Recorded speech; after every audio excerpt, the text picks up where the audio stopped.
আসসালামু আলাইকুম। আশা করি আপনারা প্রত্যেকে ভালো আছেন, সুস্থ আছেন। ব্রিভেনা নার্সিং জনপ্রশাসন মন্ত্রণালয়ের অধীনে নার্সিং প্রস্তুতির বাংলা ক্লাস নিয়ে হাজির হয়েছি। আমি জিলানী হোসাইন জয়। আজকের ক্লাসটিতে প্রায় ১২০ টা প্রশ্ন রাখা হয়েছে, যেগুলো ব্যাখ্যা সহকারে পড়ানো হবে এবং যেখান থেকে শতভাগ কমন পাবেন। শুরুতে একটু জানিয়ে দেন যে ভয়েস ক্লিয়ার আছে কিনা এবং ভিডিও স্পষ্ট বোঝা যাচ্ছে কিনা। এবং প্রত্যেকেই এই ক্লাসটি নিজেদের টাইমলাইনে শেয়ার করে রাখুন এবং আ বন্ধুদেরকে একটু মেনশন করে জানিয়ে দিন। আমরা ৩০ সেকেন্ড পরই মূল ক্লাসটি শুরু করব। তার আগে প্রত্যেকটা প্রশ্নের যে ব্যাখ্যা দেওয়া হবে সেই ব্যাখ্যাগুলো খাতায় নোট করে রাখবেন এবং সেগুলোই আর কোনো প্রশ্ন যদি বুঝতে সমস্যা হয় অবশ্যই কমেন্টে জানাবেন। সেগুলো বারবার বোঝানো হবে।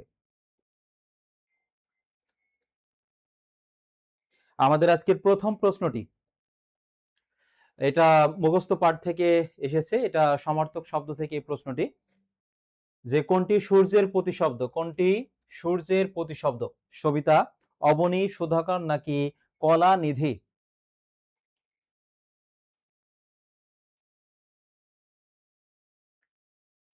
আচ্ছা, একটু কমেন্টে আপনারা জানান এবং এর পাশাপাশি যেগুলো পড়বেন, যেমন সূর্য, এরপরে আছে চন্দ্র।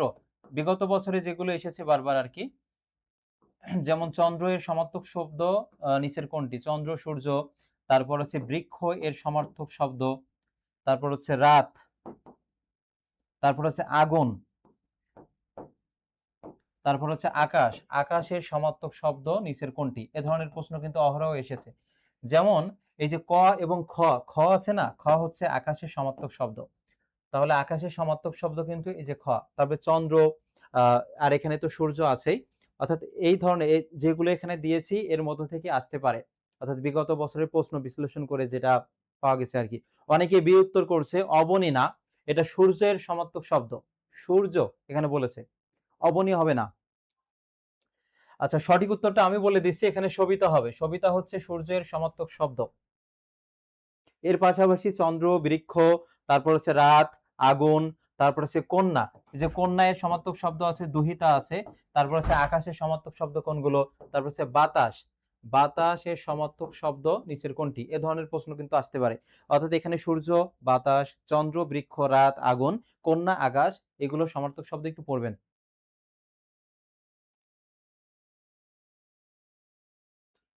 পরের প্রশ্নটি, শব্দ ও ধাতুর মূলকে কি বলা হয়? বিভক্তি, ধাতু, প্রকৃতি নাকি কারক?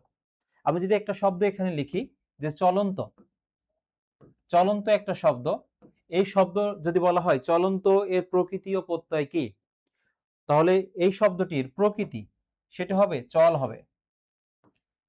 এবং যেটা দ্বারা কাজ করা বোঝায়, যেটা দ্বারা কাজ করা বোঝায় অর্থাৎ হচ্ছে ধাতুর মূল, যেমন হাঁটা, চলা, খাওয়া, দেখা করা, এগুলো হচ্ছে ক্রিয়া। অর্থাৎ এইগুলোর আগে কি বসবে? ধাতু বসবে। এটা কিন্তু রুট চিহ্ন না।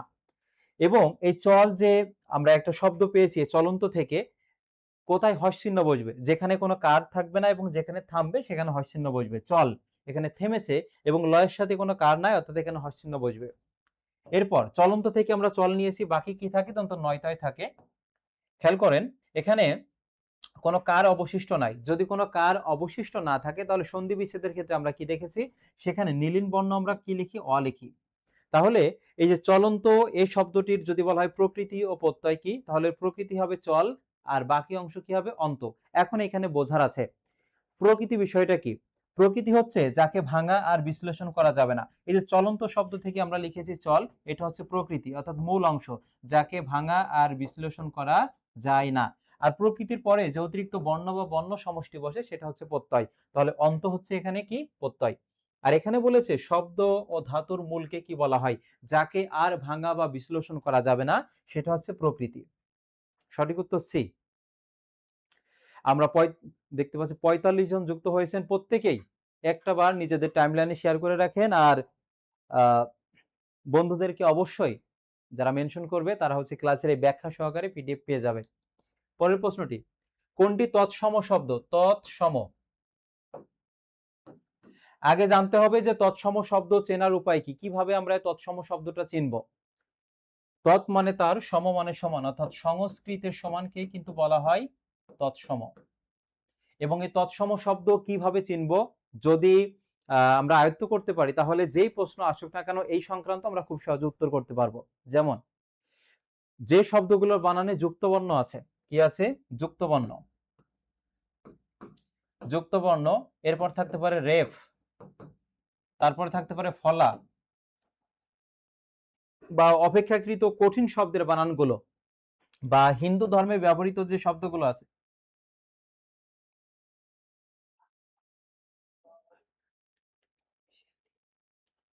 হিন্দু ধর্মে ব্যবহৃত যে শব্দগুলো আছে, যেমন এখানে ব্রাহ্মণ থাকতে পারে, পণ্ডিত থাকতে পারে, ব্রাহ্মণ, তারপর হচ্ছে পণ্ডিত, তারপর হচ্ছে দেখো এখানে চন্দ্র, তারপর হচ্ছে সূর্য, গ্রহ, নক্ষত্র, গ্রহ, নক্ষত্র। এই যে এই শব্দগুলো হচ্ছে তৎসম শব্দ। বা কোন শব্দের বানানের মধ্যে যদি দীর্ঘইকার বা দীর্ঘকার থাকে তাহলে সেটা তৎসম শব্দ হবে। তাহলে একটু ভেবেচিন্তে বলেন যে এখান থেকে কোনটা সঠিক উত্তর আসে, মানে তৎসম শব্দের সঠিক উত্তর কোনটা একটু জানান। দীর্ঘইকার থাকতে পারে, দীর্ঘকার থাকতে পারে, কোন শব্দের বানানে যুক্ত বর্ণ থাকতে পারে, রেফ থাকতে পারে, ফলা থাকতে পারে, বা অপেক্ষাকৃত কঠিন শব্দের বানানগুলো বা হিন্দু ধর্মে ব্যবহৃত যে শব্দগুলো আছে সেগুলো কি হবে? তৎসম শব্দ। তৎ মানে তার, সম মানে সমান, অর্থাৎ সংস্কৃতের সমান, সেটা হবে তৎসম। ক্লিয়ার এটা? হ্যাঁ, তাহলে সঠিক উত্তর এখানে কি হবে? এই যে চন্দন হবে, যুক্ত বর্ণ আছে এখানে। পরের প্রশ্নটি, কোন শব্দের বানান অশুদ্ধ, অর্থাৎ আপনাকে ভুল শব্দটি খুঁজে বের করতে হবে। এ যাবৎকাল এসেছে যে সঠিক শব্দ কোনটি সেটা হচ্ছে খুঁজে বের করুন, এখন আপনাকে বলছে যে ভুল শব্দটা খুঁজে বের করতে হবে।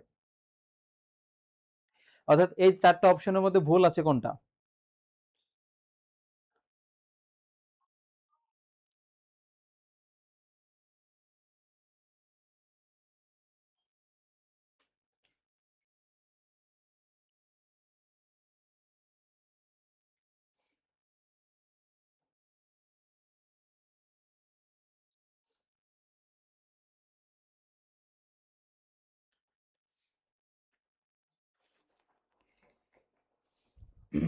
আচ্ছা, এখানে দেখেন বৈশিষ্ট্য বানান সশ্রদ্ধ, ঘনিষ্ঠ এবং বৈদগ্ধ।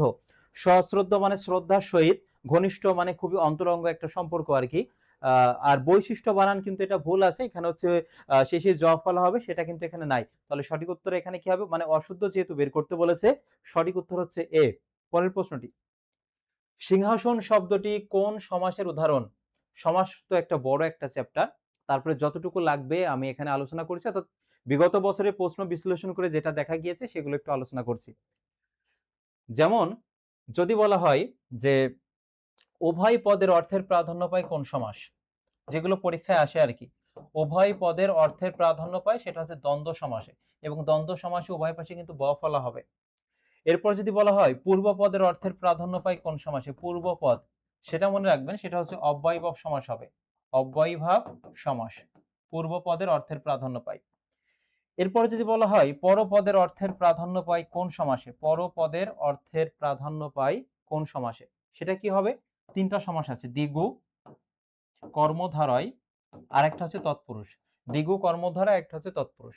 পূর্বপদ পরপদের কোন অর্থেরই প্রাধান্য পাবে না, তৃতীয় বা অন্য পদের অর্থের প্রাধান্য পাবে, তৃতীয় বা অন্য পদের অর্থের প্রাধান্য পাবে কোন সমাসে, সেটা হচ্ছে বহুব্রীহি সমাস, বহুব্রীহি সমাস। এই যে এগুলো হচ্ছে পদের প্রাধান্যের ভিত্তিতে সমাস।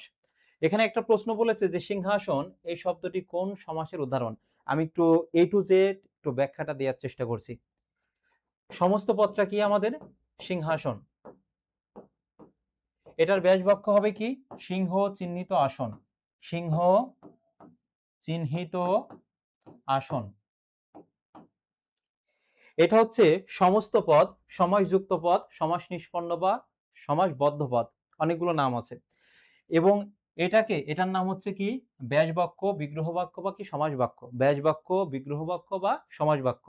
ব্যাস বাক্যের যে প্রথম পদটা থাকে তার নাম হয় পূর্বপদ, শেষে যেটা থাকে সেটা পরপদ বা উত্তরপদ, আর মাঝে যেটা থাকে সেটার নাম হচ্ছে মধ্যপদ। এটা সমস্ত পদ, এটা ব্যাস বাক্য। এখন এই যে সমস্ত পদের মধ্যে এই যে মধ্যপদ চিহ্নিত শব্দটা কি আছে? নাই। তাহলে মধ্যপদ যদি লোপ পায়, মধ্যপদ যদি লোপ পায় তার নাম হবে মধ্য পদলোপী কর্মধারয় সমাস। মধ্য পদলোপী কর্মধারয় সমাস। সিংহাসন থাকতে পারে, শিক্ষামন্ত্রী থাকতে পারে, ঝালমুড়ি থাকতে পারে, ঘর জামাই থাকতে পারে, এই যে ঘরে আশ্রিত জামাই, তারপরে জ্যোৎস্না শোভিত রাত, এগুলো সব হচ্ছে মধ্য পদলোপী কর্মধারয় সমাস হবে। অর্থাৎ মধ্য পদলোপী নাই, শুধু কর্মধারয় আছে, সেটাই উত্তর হিসেবে আমরা বেছে নিব। ক্লিয়ার এটা?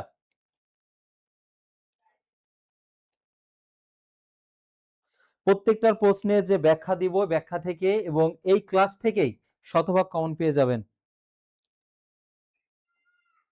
পরের প্রশ্নটি, আলোয় আধার দূর হয়, এই বাক্যে আলোয় শব্দটি কোন কারকের কোন বিভক্তি? কারকের যতটুকু লাগবে এই প্রশ্নের সাথে প্রাসঙ্গিক সেটা বলছি। কারককে যদি আমরা ভাঙি তাহলে আমরা পাবো ক্রি যোগ নক পাবো।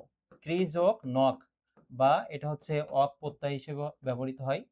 বাক্যে ক্রিয়াপদের সাথে নামপদের যে সম্পর্ক তাকে কারক বলা হয়। ক্রিয়াপদের সাথে নামপদের যে সম্পর্ক। এবং এখানে বলেছে আলোয় আধার দূর হয়। যখন আপনার মন প্রচন্ড খারাপ থাকবে তখন পাশের জনের কারো কাছে শেয়ার না করে যদি একটু কান্নাকাটি করেন তাহলে দেখবেন আপনার ওই দুঃখটা, কষ্টটা একটু লাঘব হবে, একটু কম হয়ে যাবে। ঠিক তেমনই ভাবে যখনই সূর্য উদয় হয় তখন কিন্তু অন্ধকার দূর হয়ে যায়। এখানে কি বলেছে যে আলোয় আধার দূর হয়, অর্থাৎ এই আলোয় শব্দটি কোন কারকের কোন বিভক্তি? অর্থাৎ একটির জন্য যখন অন্যটি দূর হয়ে যায়, একটার প্রভাবে যখন অন্যটা দূর হয়ে যায় তখন তাকে কি বলা হবে? অধিকরণ বলা হবে। কি বলা হবে? ৬ এর সঠিক উত্তর হবে অধিকরণ। এবং এই অধিকরণ কারক মনে রাখার জন্য যে শর্টকাট টেকনিক গুলো আছে অধিকরণ কারক মনে রাখার জন্য, সেটা হচ্ছে সম্পর্ক যখন প্লাস বোঝাবে, সম্পর্ক প্লাস বোঝালে সেটা অধিকরণ কারক হবে। সম্পর্ক প্লাস, এই যে অনেক পূর্বে একটা অ্যাড দিত যে ক্লোজ আপ। ক্লোজ আপ মানে কি? কাছে আসার গল্প। যদিও ক্লোজ আপ কিন্তু এটা এখানে মাইক্রো প্লাস্টিক পাওয়া গেছে। যাই হোক, সেটা আমাদের বিষয় না, এটা জাস্ট মনে রাখার জন্য বলছি। ক্লোজ আপ কাছে আসার গল্প। আর সম্পর্ক যখনই প্লাস বোঝাবে তখন সেটা কি হবে? অধিকরণ কারক। এবং যদি কোনো স্থান বোঝাই, তারপরে হচ্ছে কখন, কোথায়, এগুলো দিয়ে প্রশ্ন করে যদি আমরা উত্তর পাই তখন কিন্তু আমরা অধিকরণ কারক পাবো। তাহলে সম্পর্ক যখন প্লাস বোঝাবে তখন সেটা কি হবে? অধিকরণ কারক হবে। আর সম্পর্ক যখন মাইনাস বোঝাবে তখন সেটা কি হবে? অপাদান কারক হবে। সম্পর্ক মাইনাস বোঝালে অপাদান, এবং সম্পর্ক যদি প্লাস বোঝাই, কোনো স্থান বোঝাই, তখন সেটা কি হবে? অধিকরণ কারক হবে। এই যে আলোয় আধার দূর হয়, তাহলে এটা একটার কারণে অন্যটা, অধিকরণ কারকের যে ৩টা প্রকারভেদ আছে সেই প্রকার থেকে কিন্তু একটা এসেছে। এটা হচ্ছে অধিকরণ কারক হবে। পরের প্রশ্নটি, চকলেট শব্দটি এসেছে কোন ভাষা থেকে? অর্থাৎ কোনটা দেশি শব্দ, কোনটা হচ্ছে তদ্ভব শব্দ, কোনটা তৎসম শব্দ, কোনটা ফরাসি ফার্সি শব্দ, এগুলো মনে রাখার শর্টকাট টেকনিক ক্লাসে দিব। অনেকগুলো প্রশ্ন আছে এবং এখান থেকে প্রতি বছরই একটা প্রশ্ন আসে যে শব্দের শ্রেণী বিভাগ থেকে। চকলেট কোন চকলেটের শব্দটি কোন ভাষা থেকে এসেছে? ৭ কি হবে? মেক্সিকান, ফরাসি, ইংরেজি নাকি পর্তুগিজ? এবং এই পর্তুগিজ ভাষা শব্দটা পরীক্ষায় বেশি আসে। কয়েকটা শব্দ লিখছি, যেমন আতা, তারপর হচ্ছে আনারস, আতা, আনারস, তারপর হচ্ছে পেয়ারা, আতা, আনারস, পেয়ারা, পেঁপে, তারপর হচ্ছে গোদাম আছে, পাদ্রি আছে, এগুলো সব হচ্ছে পর্তুগিজ ভাষার শব্দ। আর এখানে সঠিক উত্তর কি হবে? সঠিক উত্তর সাথে সি বলেছে অনেকে, না এটা হচ্ছে মেক্সিকান হবে। মেক্সিকান, মেক্সিকান সিটি আছে না, এইভাবে মনে রাখবেন, মেক্সিকান। তারপর আলাওলের প্রথম কাব্য কোনটি? এটা 7 স্টার দিয়ে রাখছি পরীক্ষার জন্য। আলাওলের প্রথম কাব্য কোনটি?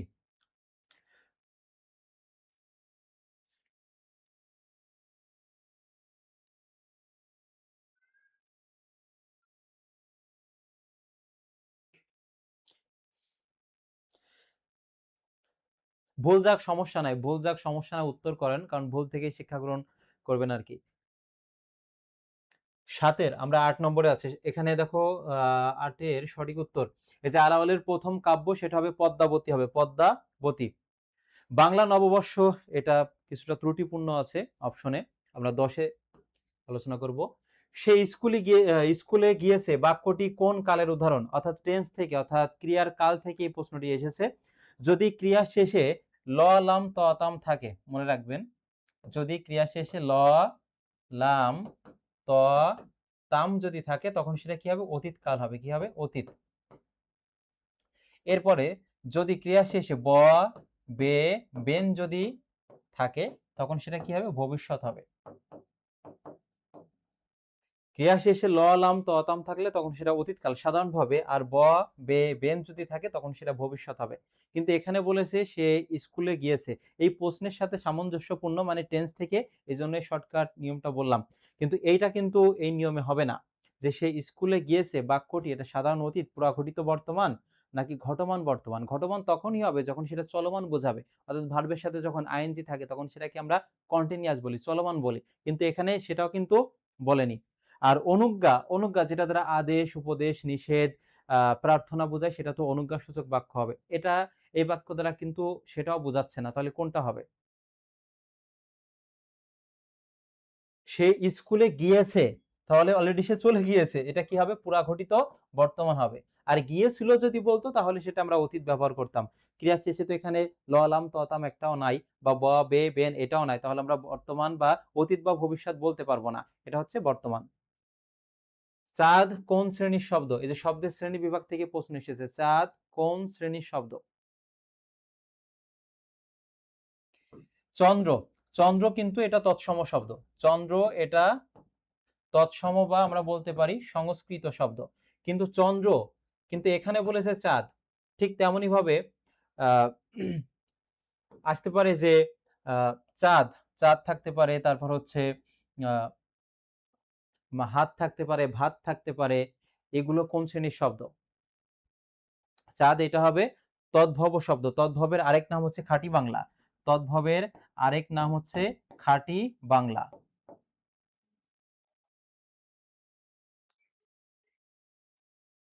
তাহলে 11 সঠিক উত্তর হবে কি? তদ্ভব হবে। চাঁদ, তারপরে এখানে ভাত আছে, তারপর হচ্ছে হাত, এগুলো হচ্ছে তদ্ভব বা খাঁটি বাংলা শব্দ। পরের প্রশ্নটি, কোনটি অব্যয়ীভাব সমাসের উদাহরণ? অব্যয়ীভাব সমাসের উদাহরণ নিচের কোনটি? আমি কয়েকটা উদাহরণ যদি এখানে লিখি, সমীপে অর্থে, সমীপে অর্থে অব্যয়ীভাব সমাস হয়ে থাকে। সমীপে যেমন উপকণ্ঠ, উপকণ্ঠ যদি বলা হয়, উপকণ্ঠ এটা কি হবে? কণ্ঠের সমীপে। তারপরে আছে উপশহর, উপশহর এটা কোন সমাস? এটা হচ্ছে অব্যয়ীভাব সমাস হবে। এরপরে মনে রাখবেন অভাব অর্থে, অভাব অর্থে অব্যয়ীভাব সমাস হয়। যেমন যদি বলা হয় হাবাতে, হা ভাতে, এটা ভাতের অভাব হবে। এরপরে হা ঘর, ঘরের অভাব, এটাও কি হবে? অব্যয়ীভাব সমাস। ঠিক তেমনি ভাবে এখানে আহ একটা সমস্ত পদ আছে যেটা হচ্ছে অব্যয়ীভাব সমাস। সঠিক উত্তরটা হচ্ছে এখানে বি, প্রতিদিন। প্রতিদিন এটা সমস্ত পদ, এর ব্যাস বাক্য হচ্ছে দিন দিন, এটা হচ্ছে অব্যয়ীভাব সমাস। এছাড়াও অব্যয়ীভাব সমাস কোনগুলো? যেমন সমীপে অর্থে অব্যয়ীভাব সমাস হয়, তারপরে সাদৃশ্য অর্থে অব্যয়ীভাব সমাস হয়, অভাব অর্থে যেমন হা ভাত, হা ভাত সেটা হবে ভাতের অভাব, হা ঘর মানে ঘরের অভাব, এগুলো হচ্ছে অব্যয়ীভাব সমাস। আর এখানে প্রতিদিন এটা সমস্ত পদের ব্যাস বাক্য হবে দিন দিন, এটা হচ্ছে অব্যয়ীভাব সমাস। অকাল না, অকাল হচ্ছে কালের, এটা হচ্ছে নকাল, এটা নয় তৎপুরুষ সমাস, এটা হচ্ছে অব্যয়ীভাব না। সে তার না, এটা হচ্ছে সংখ্যাবাচক বহুবীরের মধ্যে যাবে, সে তার। নবম দশম শ্রেণীর যে বোর্ড বই আছে সেটা দেখবেন সংখ্যাবাচক বহুবীরের একেবারে নিচেই একটা উদাহরণ দিয়ে আছে, সে তার, সংখ্যাবাচক বহুবীরের মধ্যে যাবে। অকাল হচ্ছে নকাল, নয় তৎপুরুষ সমাস। জনৈক শব্দের সন্ধি বিচ্ছেদ কি? জনৈক শব্দের সন্ধি বিচ্ছেদ কি? সন্ধি শব্দের অর্থ কি? মিলন। আর এর বিপরীত শব্দ হচ্ছে বিগ্রহ বা বিচ্ছেদ। সন্ধি শব্দের অর্থ মিলন, আর এর বিপরীত শব্দ হবে বিগ্রহ বা বিচ্ছেদ। সন্ধি বিচ্ছেদ থেকে এই প্রশ্নটা এসেছে যে জনৈক শব্দের সন্ধি বিচ্ছেদ কি?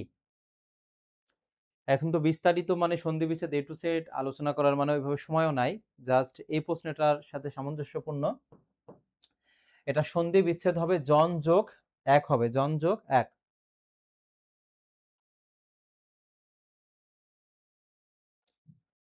এরপরে কোন দুটি অঘোষ ধ্বনি? অঘোষ ধ্বনি কোন দুটি? এই যে একটা চার্ট যদি মনে রাখতে পারেন তাহলে ঘোষ এবং অঘোষ একেবারে ক্লিয়ার হয়ে যাবে। যেমন ক থেকে যে বর্গীয় বর্ণ আছে 25টা, যে 25টা বর্গীয় বর্ণ আছে, এই বর্গীয় বর্ণগুলো আগে খাতায় লিখবেন। চ, ছ, বর্গীয় জ, ঝ এবং কি ইয়। এরপর হচ্ছে ট, ঠ, ড ঢ মূর্ধন্য ন। এই যে বর্গীয় বর্ণ ক থেকে যে ম পর্যন্ত আছে 25টা, এগুলোর মধ্য দিয়েই হচ্ছে আমরা মনে রাখতে পারবো কোনটা ঘোষ এবং কোনটা অঘোষ। এই যে বর্গীয়, এটা হচ্ছে 1, এটা হচ্ছে 2, 3, 4, 5। 5 নম্বর ছকে যেগুলো আছে, অর্থাৎ ও থাকতে পারে, ইও থাকতে পারে, মধ্যাহ্ন না, দন্তান্ন না, ম যেগুলো থাকে সেগুলোকে নাসিক্য বলা হয়। কি বলা হয়? নাসিক্য বলা হয়। এবার 1 এবং 2 এ যেগুলো আছে, 1 এবং 2 নং ছকে যেগুলো আছে সেগুলো হচ্ছে অঘোষ। সেগুলো হবে অঘোষ। মানে যে বর্ণগুলো উচ্চারণের সময় বেশি বাতাস বেশি বের হয় না, সেটা হবে অঘোষ। আর যে বাতাস, যে মানে বর্ণগুলো উচ্চারণের সময় বাতাস বেশি বের হবে, সেটা হবে ঘোষ। এই যে 3, 4, 5 এ যেগুলো আছে সেগুলো হবে কি? ঘোষ হবে। আপনি উচ্চারণ করেন ক, ক উচ্চারণের সময় মুখের সামনে হাতটা রাখবেন, বাতাসটা বেশি বের হবে না, ক বের হচ্ছে না। কিন্তু খ উচ্চারণ করেন খ, এই যে মানে অল্প প্রাণ এবং মহাপ্রাণের ক্ষেত্রে এই টেকনিকটা মনে রাখবেন। যেটাই বাতাস বেশি বের হবে সেটা হবে কি? মহাপ্রাণ হবে, আর যেটা বাতাস কম বের হবে সেটা হবে অল্প প্রাণ হবে। আর ঘোষ অঘোষ মনে রাখার জন্য এই যে প্রথম যে 2টা ছকে যেই বর্ণগুলো থাকবে সেগুলো হবে অঘোষ, আর পরে 3, 4, 5 এ যেগুলো থাকবে সেগুলো হবে কি? ঘোষ হবে। এখানে বলছে কোন দুটি অঘোষ ধ্বনি, তাহলে একটু মিলিয়ে দেখেন। চ ছ কোথায় আছে? 1 এবং 2 এর মধ্যে আছে না? চ এবং ছ, তাহলে এটা কি হবে? অঘোষ হবে। কি হবে? অঘোষ। 3, 4, 5 এ যেগুলো আছে সেগুলো কি হবে? সব ঘোষ হবে। তাহলে আমরা একটু চেক করে দেখি ড এবং ঢ কোথায় আছে? এই যে ড আর ঢ কোথায় আছে? ঘোষের মধ্যে। তারপরে দ এবং ধ কোথায় আছে? আমি যদি এখানে ত থ লিখি, ত থ দ ধ দন্তান্ন ন, তাহলে এই যে দ এবং ধ কোথায় আছে? এটা হচ্ছে কিসে আছে? ঘোষের মধ্যে আছে। তাহলে প্রথম ছকে যে 2টা থাকবে সেটা হচ্ছে অঘোষ, আর পরের 3 এবং 4, 3, 4, 5 এ যেগুলো থাকবে সেটা হবে ঘোষ।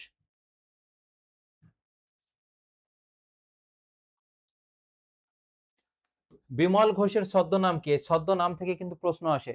যেমন রবি ঠাকুরের ছদ্মনাম কি? এই যে 9টা ছদ্মনাম আছে, কিন্তু সবগুলোতে সঠিক উত্তর হিসেবে পরীক্ষায় থাকে না অপশনে। এই যে রবি ঠাকুরের যে ছদ্মনাম থাকে ভানু সিংহ, এটা কিন্তু অনেকবার এসেছে। ঠিক তেমনি ভাবে বিমল ঘোষের ছদ্মনাম কি একটু জানান?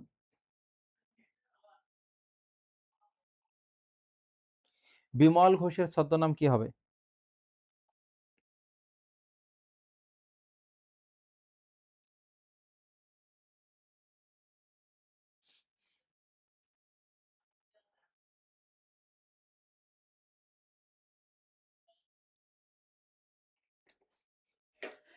এটা মুখস্থ আইটেম থেকে এসেছে। এটা হচ্ছে 15 এর সঠিক উত্তর হয় যে কি হবে? মৌমাছি হবে। আবার আসিব ফিরে কবিতাটি জীবনানন্দ দাশের কোন কাব্যগ্রন্থ থেকে নেওয়া হয়েছে? এবং নামের বানানটা কিন্তু গুরুত্বপূর্ণ। জীবনানন্দ দাশ অপশনে কিন্তু অনেক সময় দাশ বানান দন্তস্ব থাকে, সেটা ভুল। এটা হচ্ছে আবার আসিব ফিরে, এই কবিতাটি কবি জীবনানন্দ দাশের যে রূপসী বাংলা কাব্যগ্রন্থ আছে সেখান থেকে নেওয়া হয়েছে। রূপসী বাংলা, রূপসী বাংলা হবে। কি হবে? রূপসী বাংলা। পরের প্রশ্নটি, মাইকেল মধুসূদন দত্তের অমর কীর্তি কোনটি? অমর কীর্তি, যেখানে ব্যাখ্যা দেওয়া লাগবে সেখানে ব্যাখ্যা দিব, এখানে লাগবে না আর কি। এবং মাইকেল মধুসূদন দত্তের 2টা সামাজিক প্রহসন ছিল, একটা হচ্ছে একেই কি বলে সভ্যতা, আর একটা ছিল বুড়ো শালিকের ঘাড়েরও। এই 2টা হচ্ছে তার সামাজিক প্রহসন। আর কৃষ্ণকুমারী এটা ছিল নাটক, আর তার অমর কীর্তি হচ্ছে মেঘনাদ বধ কাব্য। এরপর যদি বলা হয় যে সনেটের জনককে, সনেটের জনককে কমেন্ট একটু জানান, সনেটের জনককে। সনেট হচ্ছে চতুর্দশপদী কবিতা বলি, 14টা মাত্রা থাকবে এমন ভাব সংহত, এবং 14টা লাইন থাকবে এমন ভাব সংহত কবিতাকে কি বলা হয়? সনেট বলা হয়। বাংলায় হচ্ছে চতুর্দশপদী কবিতা বলি। সনেটের জনককে। আরেকটা যদি বলি আমি বাংলা সনেটের জনককে, 2টা প্রশ্ন কিন্তু এক না। একটা সনেটের জনককে বলেছে আর একটা বাংলা সনেটের জনককে। যখন বলবে সনেটের জনককে তখন উত্তর হবে ইতালির পেত্রাক। কি হবে? ইতালির পেত্রাক হবে। ইতালির পেত্রাক। আর যখন বলবে বাংলা সনেটের জনককে তখন সেটা কি হবে? মাইকেল দাদা, মাইকেল মধুসূদন দত্ত সংক্ষেপে লিখছি। যখন বাংলা যুক্ত করবে তখন মাইকেল মধুসূদন দত্ত, আর বাংলা যখন যুক্ত থাকবে না তখন সেটা কি হবে? এই যে ইতালির পেত্রাক হবে। কৃপান শব্দটির অর্থ কি? কৃপান, পাগড়ি, তরবারি, রাজমুকুট নাকি তখত? তখত মানে হচ্ছে সিংহাসন, বোঝায় আর কি। এখানে ব্যাখ্যা দেওয়া লাগবে না বা ব্যাখ্যা লাগবে না, এটা হচ্ছে তরবারি হবে, তরবারি। মানুষ মোহাম্মদ সাল্লাল্লাহু আলাইহি সাল্লাম প্রবন্ধটির লেখককে, এটা নবম দশম শ্রেণীতে আছে এই মানুষ মোহাম্মদ সাল্লাল্লাহু আলাইহি সাল্লাম প্রবন্ধটি। হযরত মুহাম্মদ সাল্লাল্লাহু আলাইহি সাল্লামের যে বৈশিষ্ট্যগুলো আছে, তার অনেক মানে মহৎ কাজকর্ম এখানে কিন্তু স্থান পেয়েছে, অর্থাৎ মোহাম্মদ ওয়াজেদ আলী, সঠিক উত্তর হবে মোহাম্মদ ওয়াজেদ আলী হবে আর কি। নিম কোন ভাষার উপসর্গ? প্রশ্ন কেমন আসতে পারে? প্রশ্ন আসবে নিম রাজি। নিম রাজি মানে হচ্ছে অর্ধেক রাজি বা মানে সম্পূর্ণ রাজি নয়। নিম রাজি শব্দে নিম হচ্ছে ফার্সি উপসর্গ। নিম কি হবে? ফার্সি উপসর্গ। এবং যদি বলা হয় নিম রাজি শব্দের এই নিম উপসর্গটি কোন অর্থ প্রদান করেছে, তাহলে সেটা কি হবে? অর্ধেক বা পরিপূর্ণ না। অর্ধেক বা পরিপূর্ণ না। 20 এর এখানে সঠিক উত্তর হবে সি। সমাস শব্দের অর্থ কি? সমাস শব্দের অর্থ সংক্ষেপণ। সংক্ষেপণ থাকতে পারে অপশনে, তারপরে মিলন থাকতে পারে। সন্ধি শব্দের অর্থ কিন্তু মিলন, কিন্তু সন্ধিতে মিলন হয় হচ্ছে ধ্বনি বা বর্ণের, আর সমাসে মিলন হয় এক পদের সাথে অন্য পদের মিলন, বা এখানে থাকতে পারে এক পদীকরণ, অর্থাৎ অনেকগুলো পদকে এক পদে পরিণত করে আর কি। তাহলে এখানে অপশনে কোনটা আছে? সংক্ষেপণ, এটাই হবে। এবং সংক্ষেপণ বানানে কিন্তু মধ্যাহ্ন ন হবে। হালে পানি পাওয়া বাগধারাটির অর্থ কি? হালে পানি পাওয়া বাগধারাটি, এগুলো মুখস্থ পার্ট আর কি। যেমন সমার্থক শব্দ আছে, পারিভাষিক শব্দ আছে, এক কথায় প্রকাশ আছে, বাগধারা আছে, এগুলো মুখস্থ আইটেম।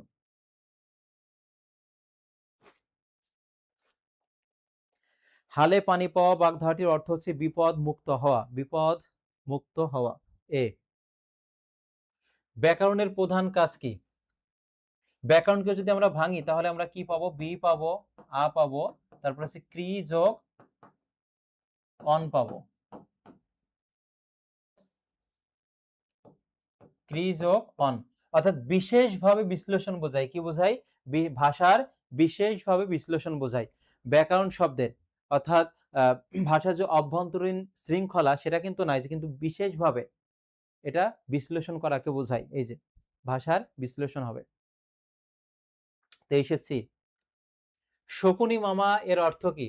শকুনি মামা অর্থাৎ কিছু মানুষ থাকে অত্যন্ত খারাপ বিহেভ থাকে তাদের, অর্থাৎ খারাপ মন মানসিকতা, সেই সব ব্যক্তিবর্গকে এখানে বলা হচ্ছে শকুনি মামা, অর্থাৎ কুচক্রী মামাকে বুঝিয়েছে, কুচক্রী মামা। তাসের ঘর অর্থ কি? তাসের ঘর যেমন বালির বাঁধ দেওয়া হয়, প্রচন্ড বন্যা মানে এত পরিমাণে বৃষ্টি হচ্ছে, কিছুদিন আগে যে চট্টগ্রামে যে বৃষ্টি মানে বৃষ্টির ফলে যে বন্যাটা হলো, সেখানে যে বাঁধগুলো, সে বাঁধগুলো হচ্ছে যদি বালি দিয়ে তৈরি দেওয়া হয় তাহলে সেটা যেমন ক্ষণস্থায়ী হবে, ঠিক তেমনি হবে যে তাসের ঘর সেটা হচ্ছে কি? ক্ষণস্থায়ী। বি হবে সঠিক উত্তর। মৈনাক কার ছদ্মনাম? একটু আগে আমরা পড়লাম যে বিমল ঘোষের যে ছদ্মনাম কি আছে, সেটা হচ্ছে মৌমাছি, যেমন ভানু সিংহ ঠাকুর সেটা হচ্ছে রবি ঠাকুরের ছদ্মনাম, আর এখানে বলেছে মৈনাক, এই মৈনাক হচ্ছে কার ছদ্মনাম?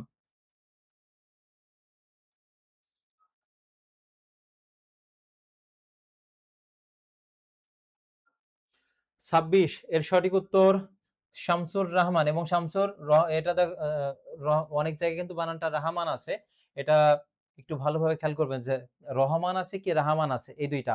আর জসীমউদ্দিন নামের বানানটা এটা হচ্ছে যুক্ত আকারে আছে, মানে পূর্বের নতুন যে বোর্ড বইগুলো আছে, মানে 21 পরে যেগুলো সংস্করণ হয়েছে সেখানে কিন্তু জসীমউদ্দিন নামের বানানটা দয় দয় যুক্ত আকারে না, এটা কিন্তু বিযুক্ত অবস্থায় আছে, এটা একটু খেয়াল করবেন। আর ছন্দের জাদুকর বলা হয় যে সত্যেন্দ্রনাথ দত্তকে। আর এখানে মৈনাক কার ছদ্মনাম? সেটা হবে শামসুর রহমান।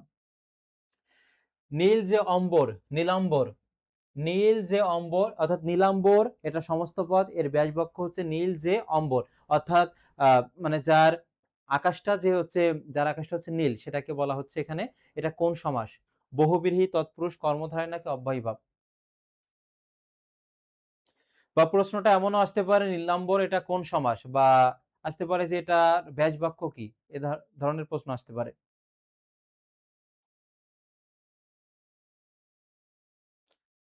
অর্থাৎ কোন ব্যাস বাক্যের মধ্যে যদি যে থাকে, যেমন এখানে আসতে পারে খাস জমি, এটা হচ্ছে সমস্ত পদের ব্যাস বাক্য হবে খাস যে জমি। ঠিক তেমনি ভাবে আসতে পারে চালাক চতুর, চালাক চতুর, যে চালাক সে চতুর। তারপরে বিগত বছরে এসেছে কাঁচা মিঠা, কাঁচা মিঠা, কাঁচা অথচ মিঠা। এরপর থাকতে পারে বেগুন ভাজা, এটা সমস্ত পদের ব্যাস বাক্য কি? অনেকে এটা উত্তর করে অফলাইনে ব্যাচে যে যিনি বেগুন বা যে বেগুন সে ভাজা, এটা হবে না, যিনি তিনি হবে না, এটা হবে ভাজা যে বেগুন। ঠিক তেমনি ভাবে আসে চালাক চতুর, চালাক চতুর, এটা হচ্ছে কোন সমাস ব্যয়ের ব্যাস বাক্য কি? বা আসতে পারে জজ সাহেব, জজ সাহেব বা বিশ্বনবী, এগুলো যে চালাক সে চতুর। আর জজ সাহেবকে আমরা একটু সম্মান দিয়ে কথা বলি, সেক্ষেত্রে আমরা এখানে বলবো যিনি জজ তিনি সাহেব। এগুলো সবই হচ্ছে কর্মধারায় সমাস, কর্মধারায় সমাস। কোনটি যোগ রূঢ় শব্দ? যোগ রূঢ় শব্দ যে সমাসকে বা যে শব্দগুলোকে আমরা সমাসের সাহায্যে বা আমরা ব্যাস বাক্যের সাহায্যে আমরা খুব সহজে নির্ণয় করতে পারি, সেগুলো হবে যোগ রূঢ় শব্দ। যেমন এখানে জলধি, জল ধারণ করে যে, আরেকটা আছে জলদ, জল দেয় যে, আরেকটা আছে জলধি, জল ধারণ করে যে। এটা খুব সহজে আমরা ব্যাস বাক্যের সাহায্যে নির্ণয় করতে পারছি, অর্থাৎ এটা যোগ রূঢ় শব্দ। আর গায়ক এটা যৌগিক শব্দ। আর প্রবীণ এটা হচ্ছে রূঢ় শব্দ। সন্দেশ এটা হচ্ছে কি রূঢ় শব্দের মধ্যে যাবে। যে শব্দগুলোকে আমরা ব্যাস বাক্যের সাহায্যে নির্ণয় করতে পারি বা সমাসের সাহায্যে আমরা খুব সহজে, ব্যাস বাক্য বা সমাস, এটা মনে রাখবেন। জলধি, জল ধারণ করে যে। জসীমউদ্দীনের কবর কবিতাটি কোন কাব্যের অন্তর্গত? অন্তর্গত বানান এবং উপর্যুক্ত বানান সবগুলো কিন্তু উপরে রেফ চিহ্ন হবে, এটা একটু খেয়াল করবেন। এটা হচ্ছে তাহলে কবর কবিতাটি রাখালি কাব্যগ্রন্থের অন্তর্গত, রাখালি কাব্যগ্রন্থের অন্তর্গত, রাখালি। দেওয়ানা মদিনা পালার রচয়িতাকে, দেওয়ানা মদিনা পালার রচয়িতাকে?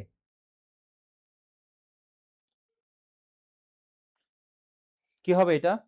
অনেকেরই এটা জানা নাই, আমি উত্তর বলে দিচ্ছি, মনসুর বয়াতি, মনসুর বয়াতি।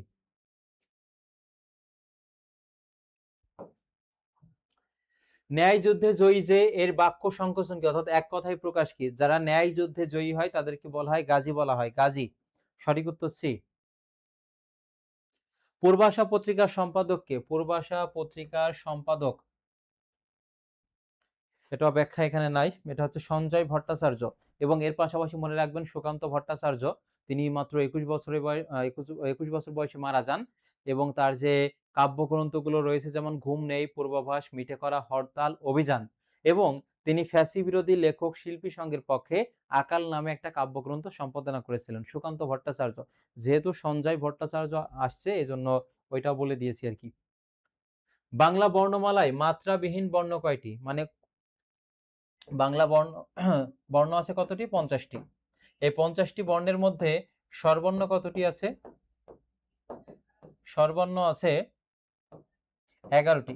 এই স্বরবর্ণের সংক্ষিপ্ত রূপকে কি বলা হয়? কার বলা হয়। অ এর কোনো কার নাই, এজন্য অ কে নীলিন বর্ণ বা লীন বর্ণ বলা হয়।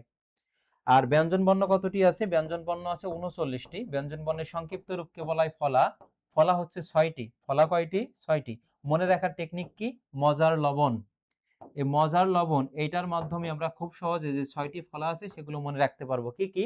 ম ফলা, জ ফলা, র ফলা, ল, ব আর ন ফলা। এ হচ্ছে 6টি ফলা।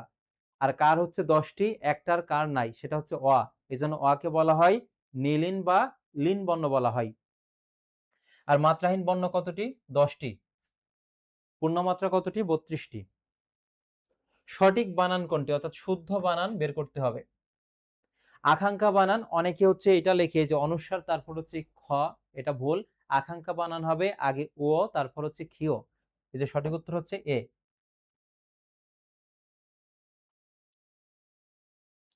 পরের প্রশ্নটি, ষড়ঋতু শব্দের সন্ধি বিচ্ছেদ কি? যদি এই যে ডয়বিন্দু র থাকে তার স্থলে এটা হচ্ছে কি হবে? ট হবে। ষড়ঋতু অর্থাৎ 6 ঋতুর সমাহার, এটা হচ্ছে দ্বিগু সমাসের মধ্যে যাবে। এটা এখানে জাস্ট শর্টকাট মনে রাখার জন্য বললাম। এই যে মাঝের বর্ণটা যদি এখানে ডয়বিন্দু র থাকে, যেমন আমরা বলি যে সুবান্ত, সুবান্ত এর সন্ধি বিচ্ছেদ কি? মাঝে কোন বর্ণ আছে? ব। ব এর স্থলে হচ্ছে প হয়, যেমন শুভ যোগ অন্ত হবে। ঠিক তেমনি ভাবে ষড়ঋতু, এই যে মাঝে হচ্ছে ডয়বিন্দু র আছে, এর স্থলে ট হবে, ষট যোগ ঋতু হবে। জাগো গো ভগিনী প্রবন্ধটির রচয়িতা কে? অনেকের এটা প্রশ্নটি মানে আনকমন এসেছে। জাগো গো ভগিনী এই প্রবন্ধটির রচয়িতাকে? এখানে হচ্ছে এই যে নারী জাগরণের অগ্রদূত কে ছিল? বেগম রোকেয়া। সে হচ্ছে রংপুর জেলার পায়রাবন্ধ গ্রামে জন্মগ্রহণ করে, ৯ তারিখে জন্মগ্রহণ করে এবং ৯ তারিখে মৃত্যুবরণ করে। এবং তিনি হচ্ছে নারী জাগরণে কি অগ্রদূত হিসেবে পরিচিত ছিলেন। এই যেখানে কি বলছে? জাগো গো ভগিনী, নারী জাতিদেরকে কিন্তু এখানে মানে জাগ্রত হতে বলতেছে।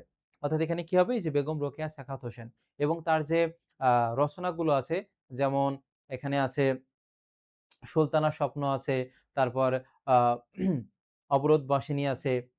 এগুলো কিন্তু সুলতানাস ড্রিম বলা হয় বেগম রোকেয়া সাখাওয়াত হোসেনের যে হচ্ছে রচনা। এটা অনেকবার এসেছে। মতিচুর আছে, এগুলো হচ্ছে তার রচনা। নিহার শব্দের অর্থ কি? নিহার শব্দের অর্থ অর্থাৎ যেটাকে বলা হয় তুষার, তুষারপাত আরকি। অর্থাৎ নিহার শব্দের অর্থ হচ্ছে তুষার। শরৎচন্দ্রের প্রথম প্রকাশিত গল্পের নাম কি? এটা 7 স্টার, আসতে পারে পরীক্ষায়। প্রথম প্রকাশিত গল্পের নাম কি? এবং এই গল্পের জন্য তিনি কুন্তলীন পুরস্কার পেয়েছিলেন। কি হবে?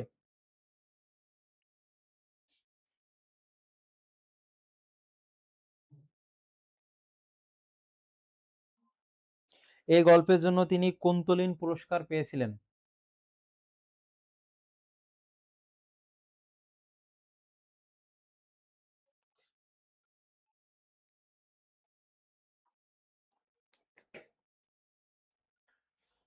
সেটা হবে মন্দির।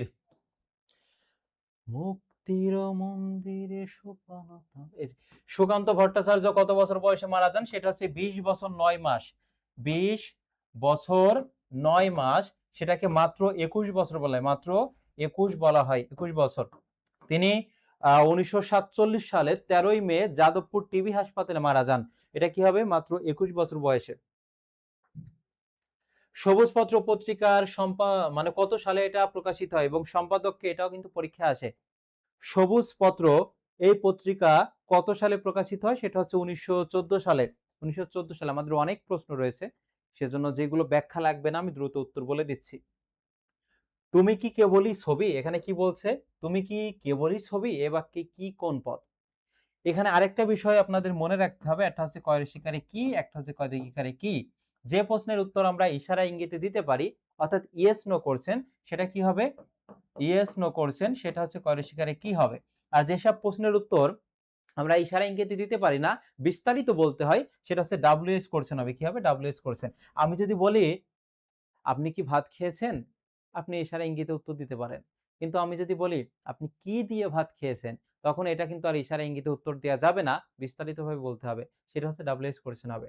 আর এখানে বলছে তুমি কি কেবলই ছবি? এটার উত্তর ইশারা ইঙ্গিত দেওয়া যাবে। তাহলে এটা ডাব্লিউএস কোয়েশ্চেন না, ইয়েস নো কোয়েশ্চেন হবে। অর্থাৎ কয় রসিকারে কি, এটা ঠিক আছে। কিন্তু এখানে বলেছে এই বাক্যে কি কোন পদ? 41 কি হবে? জানান। হ্যাঁ, ধন্যবাদ। অনেকেই জানিয়েছে এটা হচ্ছে অব্যয়। কি হবে? যার কোনো ব্যয় নাই, সেটা হচ্ছে অব্যয় পদ। ছেলেটি ভেউ ভেউ করে কাঁদছে। আচ্ছা, অনেকে এটা বলতে পারেন এটা ভুল আছে। কারণ এটা ভুল না, এটা সঠিকই আছে। মানুষ যখন উচ্চ স্বরে কান্না করে তখন যে আওয়াজটা হয় সেটা হচ্ছে ভেউ ভেউ। আর কুকুরের ডাক সেটা কিন্তু ঘেউ ঘেউ। এটার সাথে আবার একসাথে মিলিয়েন না। তাহলে মানুষ যখন উচ্চ স্বরে কান্না করে যে তখন কেমন আওয়াজ হয়? ভেউ ভেউ। অর্থাৎ এটা এই ভেউ ভেউ কোন জাতীয় শব্দ? ভেউ ভেউ কোন জাতীয় শব্দ? এটা হচ্ছে অনুকার। অর্থাৎ সেটা হতে পারে কোনো প্রাণীর ডাক, কোনো হচ্ছে বস্তুর, যেমন ধান কাটার শব্দ ঘচাঘচ, তারপরে গাছ ভেঙে পড়ার শব্দ আছে, তারপরে হচ্ছে কোকিলের ডাক কুহু কুহু। এই যে এইগুলো সব কি হবে? কোনো বস্তু হতে পারে, কোনো জন্তু হতে পারে, কোনো প্রাণীর আওয়াজ বা ডাক, সেটাকে বলা হয় অনুকার। কি বলা হয়? অনুকার। তাহলে মানুষ যখন উচ্চস্বরে কান্না করে তখন যেমন আওয়াজ হয় সেটা হচ্ছে ভেউ ভেউ। এখন প্র্যাকটিস করার দরকার নেই, ক্লাস শেষে একটু এটা প্র্যাকটিস করে দেখিয়েন। এবং কোন পদ? এবং কোন পদের শব্দ? এটা কি হবে? অব্যয় হবে, অব্যয়। আর ক্রিয়া বিশেষণ যেটাকে আমরা ইংরেজিতে বলি অ্যাডভার্ব বলি, অ্যাডভার্ব। অর্থাৎ ইংরেজিতে মনে রাখবেন এমপিটি। এম থেকে হচ্ছে ম্যানার, ম্যানার মানে হচ্ছে আচার আচরণ, আর পি থেকে হচ্ছে প্লেস মানে স্থান, আর টি থেকে হচ্ছে কি টাইম। যদি আচার আচরণ বোঝায়, তারপরে কোনো স্থানকে বোঝায় বা কোনো সময়কে বোঝায়, তখন সেটা কি হবে? ক্রিয়া বিশেষণ, ইংরেজিতে হচ্ছে অ্যাডভার্ব। আমি যদি বলি ছেলেটি দৌড়ায়, এখানে দৌড়ানো হচ্ছে ভার্ব, ক্রিয়া। আর আমি যদি বলি ছেলেটি দ্রুত বেগে দৌড়ায়, ওই যে দ্রুত বেগে কেমন ভাবে দৌড়ায়, ওইটা হচ্ছে অ্যাডভার্ব, ক্রিয়া বিশেষণ। অর্থাৎ এই ব্যাখ্যাটা আর কি দিচ্ছি। এবং আরো শর্টকাট বলে দিই, ক্রিয়াকে যদি আমরা কেমন ভাবে তারপর হচ্ছে কখন, কোথায়, এগুলো দিয়ে প্রশ্ন করে উত্তর পায়, তখন সেটা কি হবে, অ্যাডভার্ব হবে, অর্থাৎ ক্রিয়া বিশেষণ হবে। কেমন ভাবে, কখন, কোথায়, কিভাবে, এগুলো দিয়ে প্রশ্ন করে যদি উত্তর পায়, তখন সেটা কি হবে, অ্যাডভার্ব, অর্থাৎ বাংলা হচ্ছে ক্রিয়া বিশেষণ। আর নামের পরিবর্তে যেটা ব্যবহার করা হয় সেটা হচ্ছে সর্বনাম।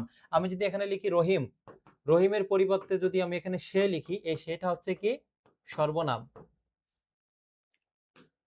তারপর অন্ধের আবার কি রাত কি দিন, অর্থাৎ অন্ধের আবার কি দিন কি রাত, এখানে কি, এটা কোন পদ?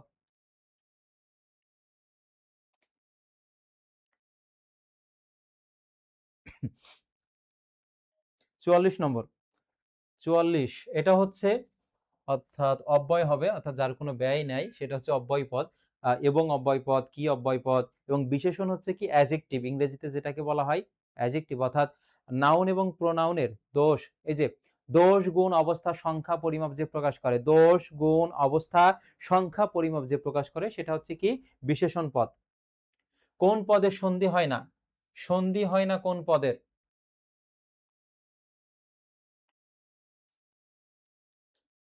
45, সন্ধি হয় না কোন পদের? এটা হচ্ছে সঠিক উত্তর বি, অব্যয় পদ। না কোন জাতীয় শব্দ, না কোন জাতীয় শব্দ, না, তারপর হচ্ছে কি, তারপর হচ্ছে এই যে এবং, এগুলো সব হচ্ছে কি পদ, অব্যয় পদ হবে, অব্যয়। দেখে যেন মনে হয় চিনি উহারে, পংক্তিটির, পংক্তি এর সমর্থক শব্দ লাইন বা হচ্ছে চরণ। এখানে বলছে দেখে যেন মনে হয় চিনি উহারে, পংক্তির এখানে যেন, এটা কোন পদ? এটা হচ্ছে সোনাত্তরী কবিতা থেকে এই লাইনটা নেওয়া হয়েছে।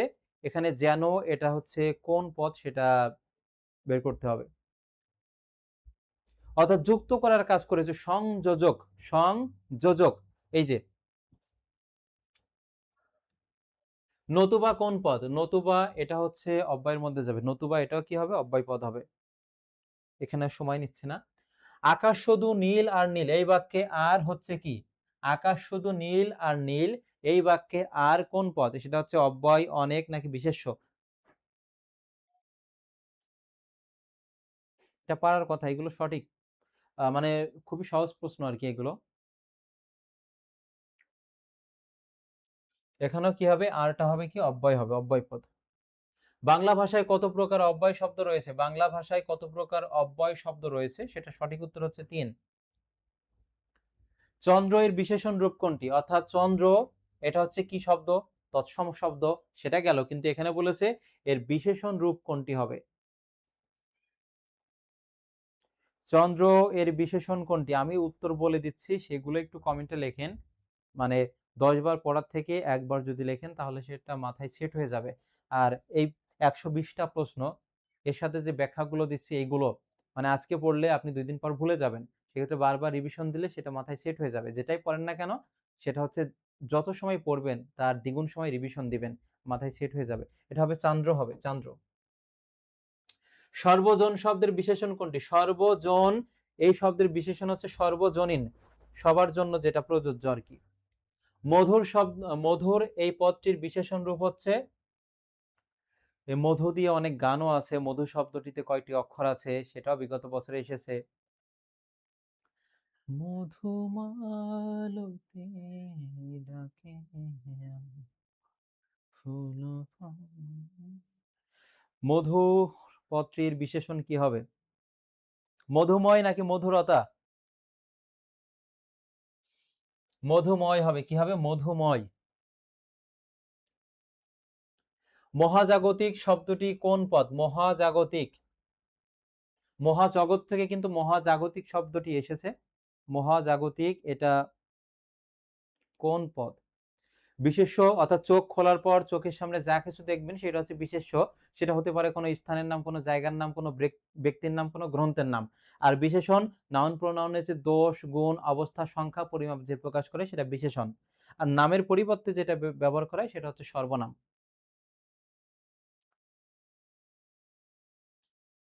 আর এখানে মহাজাগতিক, এটা হচ্ছে এই পদটি হচ্ছে বিশেষণ হবে, বিশেষণ। মানুষ পদের বিশেষণ কি? মানুষ এর বিশেষণ কি হবে?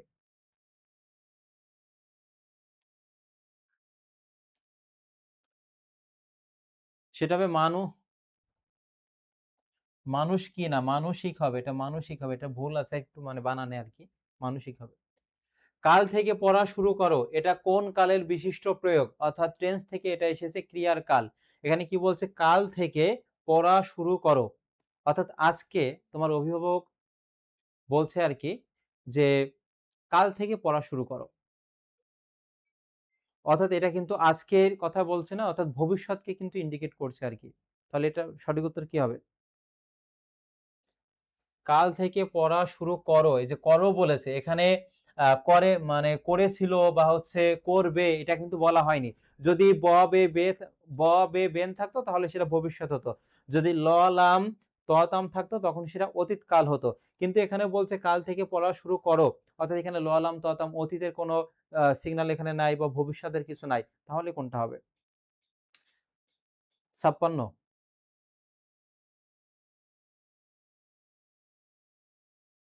ঘটমান বর্তমান, ঘটমান বর্তমান, অর্থাৎ এখানে কাল থেকে পড়া শুরু করো, অর্থাৎ একদিন পরেই কি মানে ক্ষান্ত দিতে হবে বা পড়া শেষ করে দিতে হবে এমন কোনো ভাব কিন্তু এখানে বলেনি, অর্থাৎ সেটা চলমান রাখবে, অর্থাৎ কন্টিনিউয়াস। আর ভার্বের সাথে আইএনজি থাকা মানে সেটাকে কি বলা হয়? ঘটমান বলা হয়। অর্থাৎ এখানে ঘটমান বর্তমান। মানুষ হও, অর্থাৎ যে বাক্য দ্বারা কোনো আদেশ উপদেশ নিষেধ এগুলো বোঝায়, আদেশ উপদেশ নিষেধ এগুলো বোঝায়, তখন সেটা কি হবে? অনুজ্ঞা হবে। কি হবে? অনুজ্ঞা।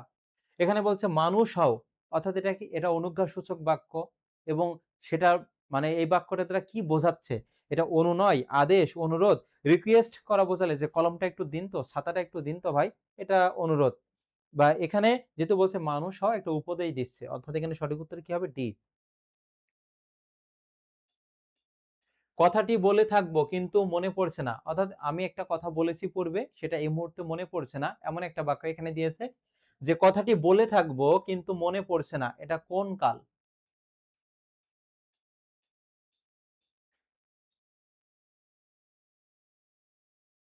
এই যে কথাটি বলে থাকবো, এই যে শেষে কি আছে? ক্রিয়া শেষে ব আছে। কি বলেছিলাম? ক্রিয়া শেষে যদি ব বে বেন থাকে তখন সেটা কি হবে? ভবিষ্যৎ। আর এই যে কথাটা বলে থাকবো, অর্থাৎ এটা এই যে ঘটমান ভবিষ্যৎ। আর নিত্যবৃত্ত অতীত, এটা গুরুত্বপূর্ণ। নিত্যবৃত্ত অতীত, নিত্য বৃত্ত অতীত যদি বলে আর কি, এই যে বৃত্ত বানানো, এটা হবে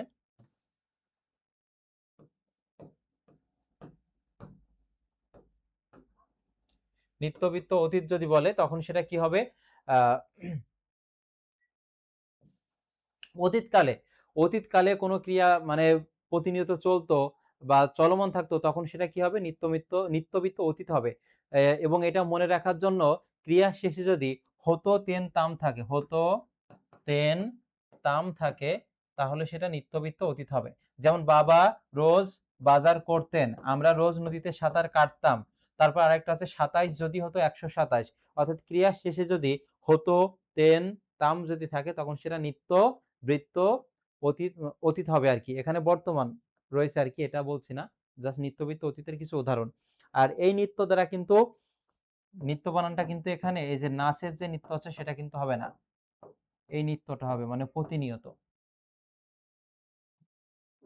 এবার আমি পরীক্ষায় ভালো করেছি, কোন কালের উদাহরণ? ক্রিয়া শেষে কি আছে? রস্বই ই আছে, অর্থাৎ ভার্বের শেষে একটু খেয়াল করবেন এখানে ল লাম ত তাম আছে কিনা আর ব বে বেন আছে কিনা।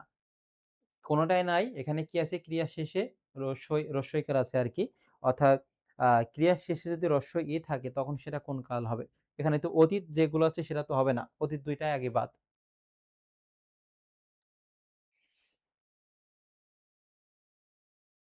অতীত দুইটাই বাদ, তাহলে একটা আছে কি? তাহলে এই দুইটা যদি বাদ যায় বাকি থাকে পুরাঘটিত বর্তমান, একটা পুরাঘটিত অতীত আছে। না, পুরাঘটিত বর্তমান আর ঘটমান বর্তমান আছে। এবার আমি পরীক্ষায় মানে পরীক্ষায় ভালো করেছি, এটা ঘটমান মানে কন্টিনিউয়াস কিন্তু বলছে না, অর্থাৎ এটা হবে কি? পুরাঘটিত বর্তমান হবে, সি হবে, সি। ক্রিয়া সম্পন্ন হওয়ার সময়কে কি বলা হয়? ক্রিয়ার কাল বলা হয়, অর্থাৎ ক্রিয়া কাজ শেষ হওয়ার যে সময় সেটাকে বলা হয় ক্রিয়ার কাল বলা হয়। নিচের কোন শব্দটি উপপদ তৎপুরুষ সমাসের উদাহরণ? উপপদ তৎপুরুষ সমাসের উদাহরণ। চিরসুখী সেটা হচ্ছে দ্বিতীয় তৎপুরুষ হবে। চিরকাল ব্যাপিয়া সুখী। মন গড়া, মন দ্বারা গড়া, এটা তৃতীয় তৎপুরুষ হবে। মধু মাখা, মধু দ্বারা মাখা বা মধু দিয়ে মাখা, এটাও তৃতীয় তৎপুরুষ হবে। কিন্তু এখানে খেয়াল করেন যে ঘর পোড়া, এটা কোন সমাস হবে?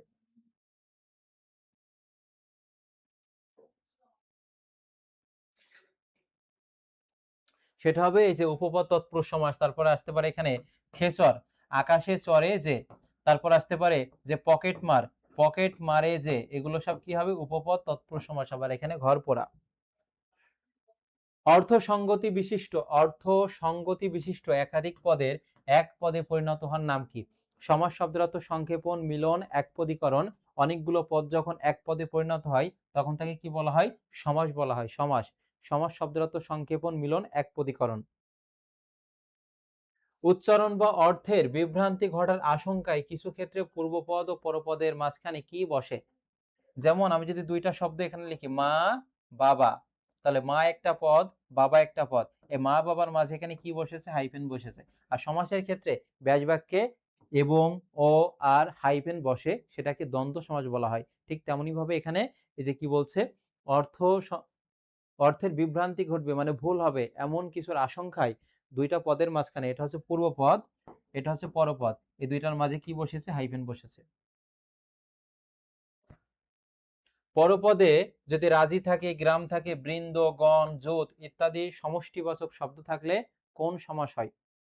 অর্থাৎ পরপদে মানে পরের যে পদে যদি এই শব্দগুলো থাকে তাহলে সেটা কোন সমাস হবে?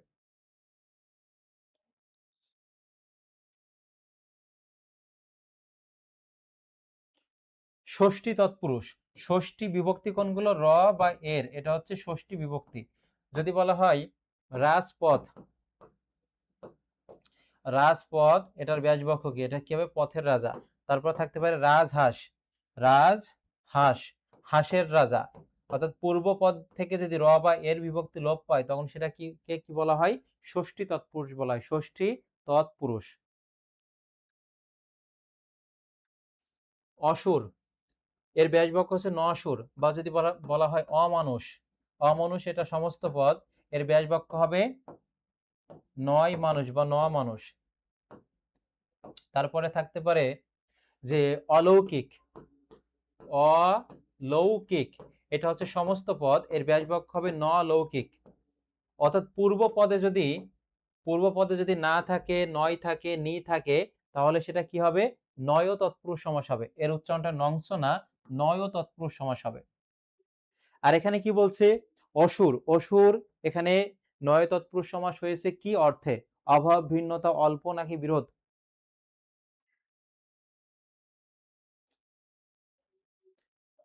অসুর এটা নসুর, অর্থাৎ এটা বিরোধ অর্থে ব্যবহার করা হয়েছে। অল্পতা বা ভিন্নতা বা অভাব অর্থ এখানে বোঝায়নি। অভাব অর্থ কখন বোঝাবে? যখন এখানে বলতো হা ভাত, ভাতের অভাব, হা ঘর, ঘরের অভাব, তখন এটা অভাব অর্থ হতো। মাদক দ্বারা আসক্ত, মাদক আসক্ত, এই যে ব্যাস বাক্যের মাঝে যদি দ্বারা দিয়া কর্তৃক থাকে তখন সেটা তৃতীয়া তৎপুরুষ হবে। তৃতীয়া তৎপুরুষ। এই যে এখানে খেয়াল করেন মাদক একটা পদ, আসক্ত একটা পদ, আর মাঝে রয়েছে কি দ্বারা। দ্বারা কিন্তু এই যে দ্বারা দিয়া কর্তৃকের যে বিভক্তিগুলো আছে এটা সমস্ত পদ মাদকাসক্তের মধ্যে নাই। তাহলে এটা কি হবে? পূর্ব পদ থেকে কিন্তু বিভক্তিটা লোপ পেয়েছে। এখন আমাকে দেখতে হবে কোন বিভক্তি লোপ পেয়েছে। যে দ্বারা দিয়া কর্তৃক এটা তৃতীয়া বিভক্তি, এটা লোপ পেয়েছে, অর্থাৎ এটা কি হবে? তৃতীয় তৎপুরুষ সমাস। তৃতীয়া নেয় শুধু তৎপুরুষ আছে, সেটাই উত্তর হবে তৎপুরুষ সমাস। তারপর অলোক দ্বারা, এই যে অলোক দ্বন্দ্ব সমাসে পূর্বপদ ও পরপদের কি সমাসবদ্ধ হলে বিদ্যমান থাকে? অলোক দ্বন্দ্ব সমাস কোনটা সেটা আগে দেখতে হবে। এই যে পথে প্রান্তরে বা পথে ঘাটে যদি আমরা বলি, পথে ঘাটে, তারপর থাকতে পারে জলে স্থলে, তারপর থাকতে পারে দুধে ভাতে। অর্থাৎ বিভক্তি যদি লোপ না পায়, বিভক্তি লোপ না পেলে সেটাকে অলুক দ্বন্দ্ব সমাস বলে। বিভক্তি লোপ না পেলে সেটা অলুক দ্বন্দ্ব সমাস হবে। অলুক দ্বন্দ্ব সমাসে পূর্বপদ ও পরপদের কি সমাসবদ্ধ হলেও বিদ্যমান থাকে? তাহলে এখানে খেয়াল করেন, এখানে একটা পথের সাথে এ বিভক্তি আছে, পূর্বপদ এখানেও বিভক্তি আছে, এখানেও বিভক্তি আছে, তাহলে এখানে সঠিক উত্তর কি হবে? যে বিভক্তি। অর্থাৎ অলুক দ্বন্দ্ব সমাসে বিভক্তি লোপ পায় না, যেটা সমস্ত পদে থাকবে সেটাই কিন্তু আবার ব্যাসবাক্য হবে। মধ্য পদলোপী কর্মধারয় সমাসের উদাহরণ কোনটি?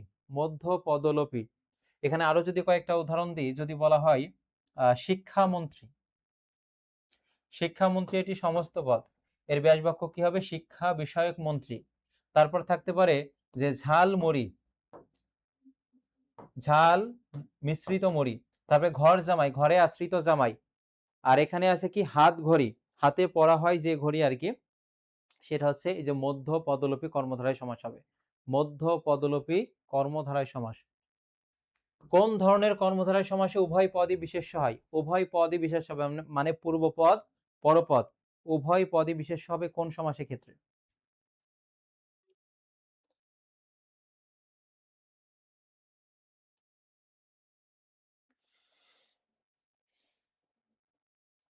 আমরা ৬৯ আছে, এটা হচ্ছে উপমিত।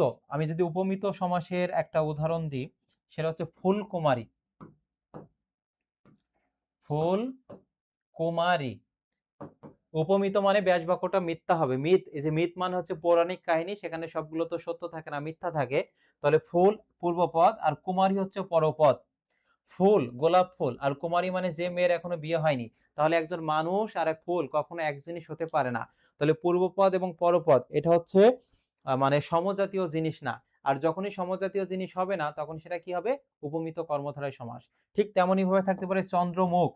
চন্দ্রমুখ এটা কোন সমাস? তাহলে চন্দ্র হচ্ছে পূর্বপদ আর মুখ হচ্ছে পরপদ। চাঁদ আর মুখ কখনো এক জিনিস না।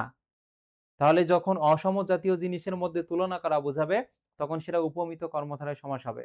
আর এর বিপরীতটা হচ্ছে উপমান। সমসমান পদের বিভক্তি ও সন্নিহিত অনুসর্গ লোপ পেয়ে কোন সমাস হয়? সমসমান পদের বিভক্তি, অর্থাৎ মনে রাখবেন বিভক্তি লোপে তৎপুরুষ সমাস হয়। বিভক্তি লোপে কোন সমাস হয়? তৎপুরুষ সমাস। বিভক্তি লোপে তৎপুরুষ সমাস হয়।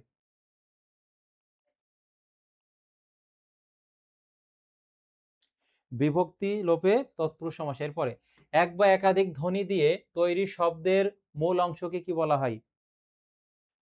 এক বা একাধিক ধ্বনি দিয়ে তৈরি শব্দের মূল অংশকে কি বলা হয়?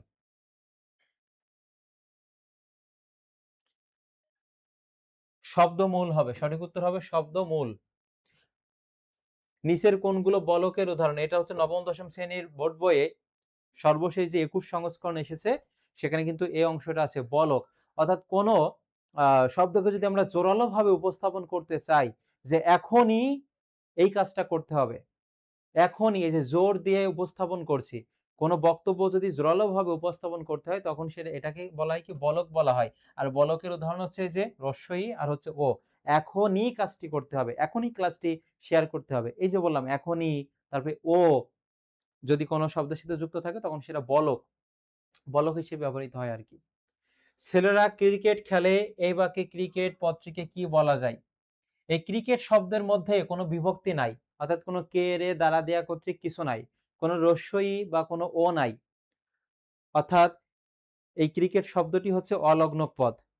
যেই পদের মধ্যে কোনো বিভক্তি থাকবে বা কোনো বলক থাকবে, অর্থাৎ রস্যই থাকবে বা ও থাকবে, দ্বারা দেয়া কর্তৃক, হতে থেকেছে, এইগুলো থাকবে যুক্ত, তখন কি সেটা আমরা স্বলগ্নক বলতে পারতাম। কিন্তু যেহেতু ক্রিকেট শব্দের সাথে কোনো কিছু নাই, তখন এটা অলগ্নক পদ হবে। নিচের কোনটি ক্রিয়া বিভক্তির উদাহরণ? ক্রিয়া বিভক্তির উদাহরণ নিচের কোনটি? একটু আগেই বলেছিলাম অতীতকাল আমরা কিভাবে চিনতে পারবো, অর্থাৎ ক্রিয়া শেষে যদি ল, লাম, ত, তাম থাকে, তখন সেটা অতীতকাল। ভবিষ্যৎ ব, বে, বেন যদি থাকে, সেটা ভবিষ্যৎ। তাহলে এখানে কি আছে? লাম আছে, অর্থাৎ এটা হচ্ছে ক্রিয়া বিভক্তি। যেমন করলাম, খেলাম, এটা হচ্ছে ক্রিয়া বিভক্তির উদাহরণ। এখনো তুমি বসে আছো, এ বাক্যে বলক ব্যবহৃত হয়েছে কোন পদে? বলক কোনগুলো? বলকের মধ্যে বিভক্তি কিন্তু আছে, বলকের মধ্যে বিভক্তি আছে। তারপরে কি আছে? বলক আছে। এগুলো হচ্ছে আরো দুইটা আছে। এই যে এখনো, এই শব্দের এখানে ওটা হচ্ছে কি? এখানে কি? বলক। তাহলে এ হবে সঠিক উত্তর।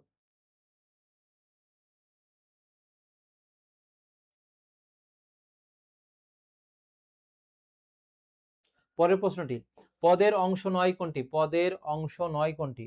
পদের মধ্যে হচ্ছে বিভক্তি থাকবে, নির্দেশক থাকবে। নির্দেশক কোনগুলো? ওই যে আর্টিকেল পড়েছেন, এ এন্ড দি কে আর্টিকেল বলে, টি হচ্ছে নির্দিষ্ট করে বলা হয়। এটা হচ্ছে যে পদাশ্রিত নির্দেশক বলা হয়। অর্থাৎ এই যে বিভক্তির মধ্যে, পদের মধ্যে এখানে বিভক্তি যাবে, নির্দেশক যাবে, বচনও যাবে। বচন শব্দের অর্থ সংখ্যার ধারণা, কিন্তু উপসর্গ কিন্তু যাবে না। অর্থাৎ সঠিক উত্তর এখানে কি হবে? পদের অংশ নয় কোনটি? সেক্ষেত্রে ৭৬ এর সঠিক উত্তর হবে সি, উপসর্গ। সবটুকু ওষুধই তোমাকে খেতে হবে, এখানে সবটুকু পদে কোন ধরনের লগ্নক ব্যবহৃত হয়েছে? অর্থাৎ এই যে আমরা সব এই শব্দগুলো ব্যবহার করি, টা, তারপরে টি ব্যবহার করি, টুকু ব্যবহার করি, এগুলোকে কি বলা হয়? নির্দেশক বলা হয়। কি বলা হয়? নির্দেশক বলা হয়। এই যে একটি খাতা, একটি মানুষ বা এতটুকু, এই যে এগুলো পরিমাণ নির্দেশ করে আর কি, অর্থাৎ নির্দেশক হবে এগুলো। উপসর্গ ও প্রত্যয় দিয়ে তৈরি শব্দকে কি বলা হয়? যে শব্দগুলোকে ভাঙা বা বিশ্লেষণ করা যায় না তাকে মৌলিক শব্দ বলা হয়। যেমন নাক, ফুল, বই, লাল, গোলাপ, তিন, এগুলো মৌলিক শব্দ। আরো আছে। আর যে শব্দগুলোকে ভাঙা বা বিশ্লেষণ করা যায় সেগুলোকে সাধিত শব্দ বলা হয়। যেমন আমি যদি এখানে লিখি প্রশাসন, শাসন শব্দের আগে এখানে কি যুক্ত হয়েছে? প্র, এটা হচ্ছে উপসর্গ যুক্ত। আর যদি এখানে লিখি চলন্ত, চল যোগ অন্ত, এই শব্দকে ভাঙা যায়, তাহলে একটা উপসর্গ যুক্ত লিখেছি আর একটা প্রত্যয় দিয়ে লিখেছি। যে শব্দগুলোকে ভাঙা বা বিশ্লেষণ করা যায় তাকে বলা হয় সাধিত শব্দ। কি বলা হয়? সাধিত শব্দ বলা হয়। আর যাকে ভাঙা বা বিশ্লেষণ করা যায় না তাকে মৌলিক শব্দ বলে। পদে পরিণত হওয়ার সময়ে শব্দের সঙ্গে যেসব শব্দাংশ যুক্ত হয় সেগুলোকে কি বলা হয়? শব্দের অংশ, শব্দাংশ।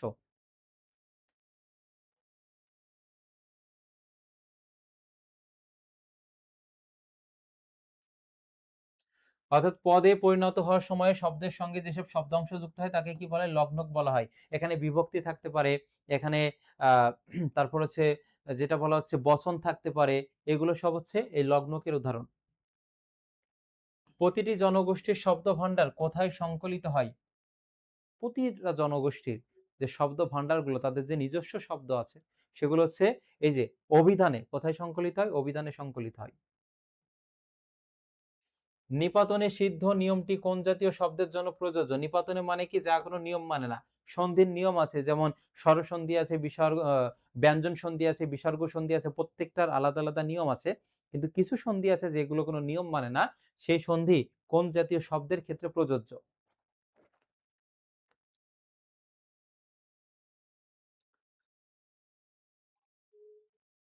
সেটা হবে এই যে যেটা তৎসম আছে, তৎসম, তৎ মানে তার, সম মানে সমান, অর্থাৎ সংস্কৃতের সমান সেটা। এটা ভুল আছে, এটা নিচ্ছি না। ৮৩ নম্বর। খোদ যোগ নির্বৃত্তি এর সন্ধি বিচ্ছেদ কি? অর্থাৎ ঘূর্ণিবৃত্তি, সেটা কোথায় আছে? বিতে আছে। ঘূর্ণিবৃত্তি এর সন্ধি বিচ্ছেদ হচ্ছে ক্ষুধা যোগ কি হবে? নির্বৃত্তি হবে, নিবারণ করা বোঝায় ঘূর্ণিবৃত্তি। শ্রীশ, এই শ্রী শব্দের অর্থ হচ্ছে সৌন্দর্য। শ্রীশ শব্দের সন্ধি বিচ্ছেদ কি? এর সন্ধি বিচ্ছেদ হবে শ্রী, শ্রী মানে সৌন্দর্য, আর এর হচ্ছে পরবর্তী অংশ সেটা ঈশ হবে। এই যে দীর্ঘই তালবস্যা, ঈশ।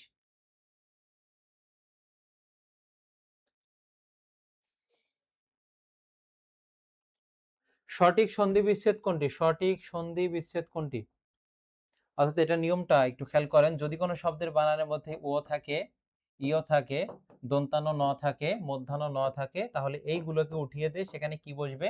ম বসবে। তাহলে আমরা যদি দেখি সন্ধি এর সন্ধি বিচ্ছেদ কি? সন্ধি এর সন্ধি বিচ্ছেদ, এখানে কি আছে? দন্তান্ন ন। তাহলে দন্তান্ন নটা উঠিয়ে দিয়ে আমরা কি বসাবো? এখানে ম বসাবো। সমযোগ কি হবে? ধি হবে। তাহলে এখানে এটা সঠিক আছে।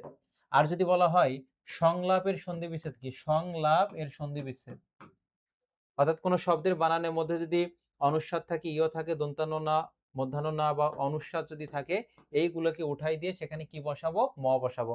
তাহলে এখানে একটা শব্দ আমি দিয়েছি যে সংলাপ এর সন্ধি বিচ্ছেদ কি? অনুস্বারটা উঠিয়ে দিয়ে আমরা কি বসাবো? এখানে ম বসাবো। তাহলে এখানে কি হবে? সংযোগ লাভ হবে।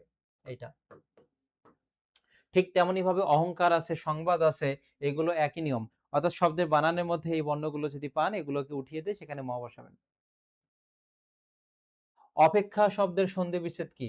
অপযোগ ইক্ষা হবে, সে কোন ইক্ষা, সেটা রস্বই ইক্ষা হবে নাকি দীর্ঘ ইক্ষা হবে?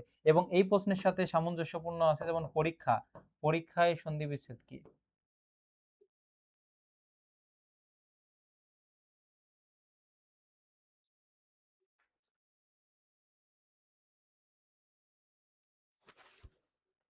এটা অপেক্ষা সেটা হবে অপযোগ ইক্ষায় যে দীর্ঘই হবে এটা। আর পরীক্ষার সন্ধি বিচ্ছেদ যদি বলে পরি রস্বই হবে আর পরেরটা কি হবে দীর্ঘই হবে, পরিযোগ ইক্ষা এটা হবে।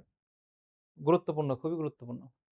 উল্লিখিত, উল্লিখিত মানে কি উপরে লিখিত। আমরা অনেক সময় লিখি না সৃজনশীল প্রশ্ন লেখার সময় বা অন্যান্য বর্ণনামূলক প্রশ্ন লেখার সময় লিখি উপরে লিখিত। যেটা আলোচনা করা হয়েছে সেটা হচ্ছে আমার মন্তব্য অনুযায়ী সঠিক। অর্থাৎ উল্লিখিত মানে উপরে লিখিত। উল্লে হবে না কিন্তু সেটা হবে উল্লি হবে, রস্বইকার হবে। উথ যোগ লিখিত হবে, উথ যোগ লিখিত এটি। নিচের কোনটি সঠিক নয় অর্থাৎ কোনটা ভুল সেটা বের করতে হবে।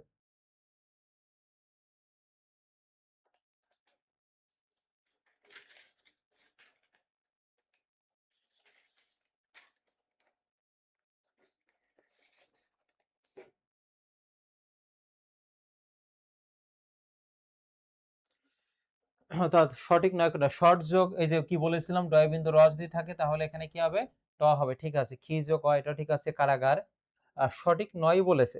অর্থাৎ কারাগার এখানে কারা যোগ গার হবে না, কারা যোগ আগার হবে, আগার হবে। অর্থাৎ এখানে এই যে এটা কিন্তু ভুল আছে, সঠিক নয় এটা। কারা যোগ আগার হবে, কারাগার। যেমন বিদ্যা যোগ আলয় বিদ্যালয়, ঠিক তেমনি ভাবে এটা ভুল আছে আর কি। স্বাধীনতা এর সন্ধি বিচ্ছেদ কি? শর্টকাট একটা নিয়ম শেখাই। যদি কোনো শব্দের বানানের মধ্যে যদি ব ফলা থাকে, এই ব ফলাটা উঠিয়ে দিয়ে সেখানে রস্যকার হবে। তাহলে এবার কোনটা হতে পারে একটু বলেন।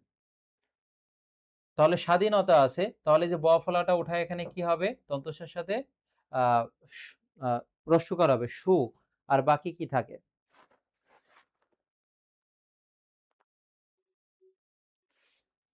অর্থাৎ ব্যতিক্রম আছে এখানে।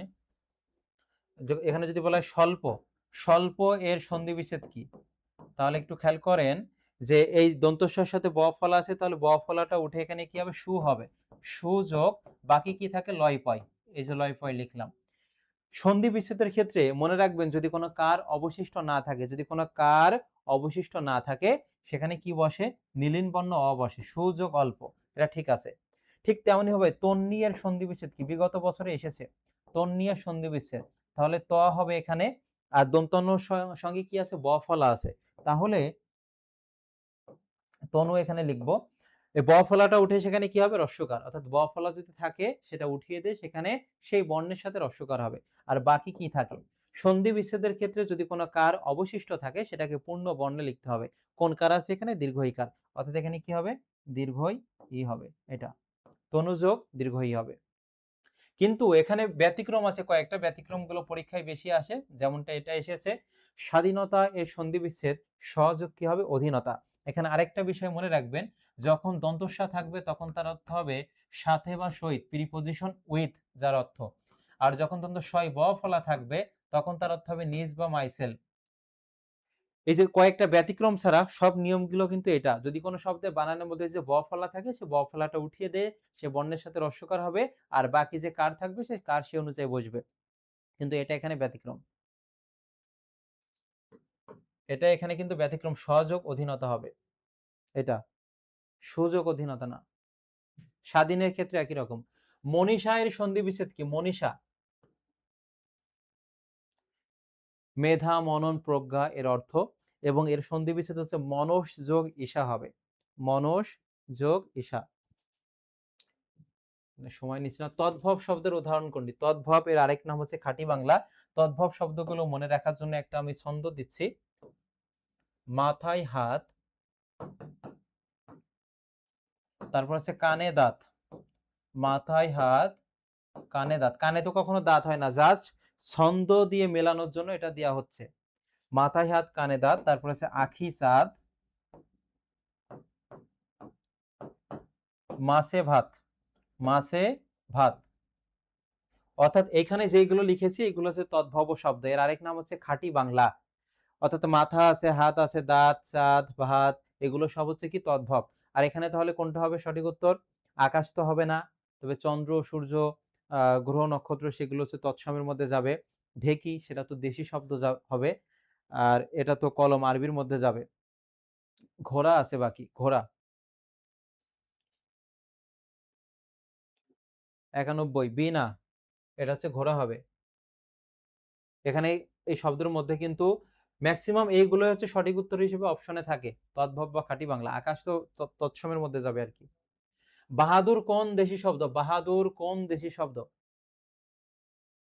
মানে কোন ভাষা থেকে এটা আগত?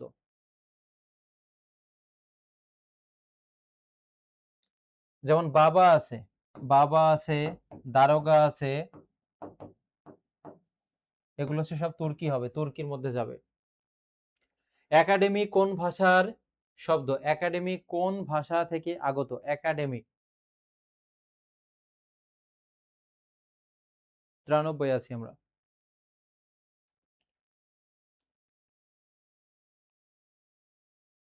সেটা হবে যে গ্রিস হবে, গ্রিস। মর্শিয়া, মর্শিয়া শব্দটির উৎপত্তি কোন ভাষা থেকে? মর্শিয়া এটা হচ্ছে ফ্রান্সে পুরুষদেরকে যে সম্বোধন সূচক যে হচ্ছে শব্দ আর কি। মর্শিয়া আর একটা মসিয়া আছে, আর একটা হচ্ছে হ্যাঁ ওইটাই। মর্শিয়া শব্দটির উৎপত্তি কোন ভাষা থেকে?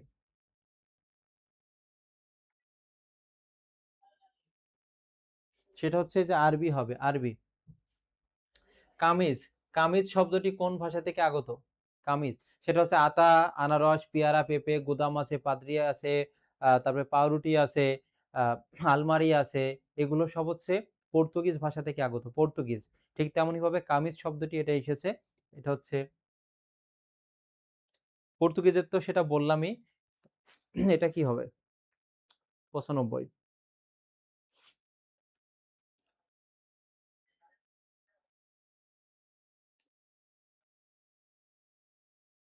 আরবি। পানসি, পানসি কোন ভাষা থেকে আগত? কোন ভাষা থেকে বাংলায় বাংলা ভাষায় অন্তর্ভুক্ত হয়েছে পানসি? বিশেষ করে পর্তুগিজটা বেশি আসে, পর্তুগিজ দেশি শব্দ যেমন হচ্ছে আহ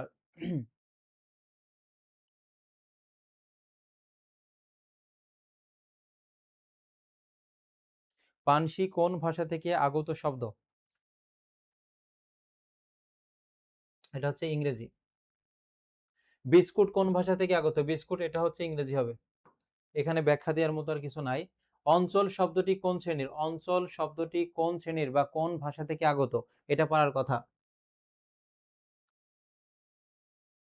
অর্থাৎ কোন শব্দের বানানের মধ্যে যুক্ত বর্ণ যদি থাকে, রেফ যদি থাকে, ফলা যদি থাকে, অপেক্ষাকৃত কঠিন শব্দের বানান, বা হিন্দু ধর্মে ব্যবহৃত যে শব্দগুলো আছে, বা চন্দ্র, সূর্য, গ্রহ, নক্ষত্র, এগুলো সব হচ্ছে তৎসম শব্দ।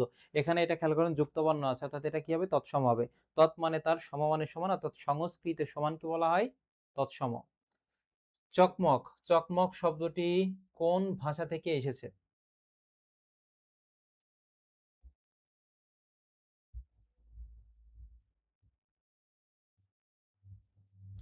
তুর্কি থেকে, যেমন বাবা আছে, দারোগা আছে, এগুলো হচ্ছে কি সব হচ্ছে এই যে তুর্কি ভাষার শব্দ। ঠিক তেমনই ভাবে চকমক এটাও তুর্কি থেকে আগত।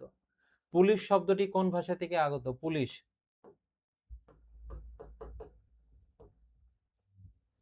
পুলিশ শব্দটি কোন ভাষা থেকে আগত? এই যে লিখেই দিয়েছে, এটা হচ্ছে কি ইংরেজি। আবার এটা এটা নিয়ে কিন্তু অনেক মানে মানে তর্ক বিতর্ক আছে আর কি এটা নিয়ে, এই প্রশ্নটা নিয়ে। 101 থেকে যে প্রশ্নগুলো আছে সেগুলো গুরুত্বপূর্ণ পরীক্ষা আসার জন্য। যেমন বাবা রোববার বাড়ি থাকেন না, রোববার কোন কারকে কোন বিভক্তি? যদি সম্পর্ক প্লাস বোঝায়, কি বলেছিলাম? সম্পর্ক যদি প্লাস বোঝায়, যদি কোনো স্থান বোঝায়, স্থান বা কখন দিয়ে প্রশ্ন করে বা কোথায় দিয়ে প্রশ্ন করে উত্তর পান, তখন সেটা কি হবে? অধিকরণ কারক হবে, অধিকরণ।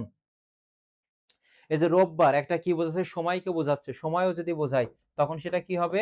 অধিকরণ কারক হবে, অধিকরণ কারক। সপ্তমী বিভক্তির উদাহরণ প্রতীকগুলো কি? সপ্তমী বিভক্তি হচ্ছে এ অন্তস্থ অ তে, এটা হচ্ছে সপ্তমী বিভক্তি। এ অন্তস্থ অতে, এটা হচ্ছে সপ্তমী বিভক্তির উদাহরণ বা প্রতীক।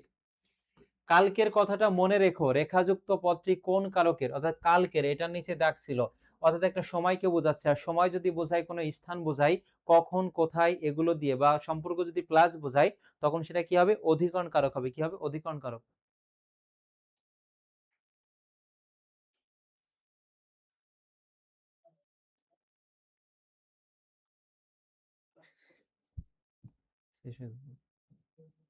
বিকেল 4টায় স্কুল ছুটি হবে, বাক্যটি কোন কারকে কোন, এইটাও সময় বোঝাচ্ছে। বিকেল 4টায়, এই যে সময়কে বোঝাচ্ছে, আর সময় যখন বোঝাবে তখন সেটা কি হবে? অধিকরণ কারক হবে। অধিকরণ, সময় বোঝালে সেটা কি হবে? অধিকরণ কারক হবে। দিব তোমা শ্রদ্ধা ভক্তি, অর্থাৎ নিঃস্বার্থ ভাবে যদি দান করা বোঝায়, নিঃস্বার্থ ভাবে যদি দান করা বোঝায়, তখন সেটা কি হবে? সম্প্রদান কারক হবে। নিঃস্বার্থ ভাবে যদি দান করা বোঝায়, তখন সেটা সম্প্রদান কারক হবে। কিন্তু বর্তমানে সম্প্রদান কারকের স্থলে সম্বন্ধ পদ নামে একটা কারক যুক্ত হয়েছে। রবীন্দ্রনাথ ঠাকুর নিজেই কিন্তু সম্প্রদান কারকের পক্ষে কিন্তু ছিলেন না। এই যে এটা সম্প্রদান কারকে শূন্য বিভক্তি হবে। সম্প্রদান কারকে শূন্য বিভক্তি, দান সেবা ভক্তি, এটা সম্প্রদান কারক হয়। আপন পাঠেতে, আপন মানে কি? নিজের, নিজের পড়াশোনাতে মন করহ নিবেশ, মানে নিজের পড়াশোনাতে মনোনিবেশ করো। এখানে পাঠেতে শব্দটি কোন কারকে কোন বিভক্তি, অর্থাৎ নিজের পড়াশোনায় মনোনিবেশ করো, এটা এই যে পাঠেতে কোন কারকে কোন বিভক্তি হবে?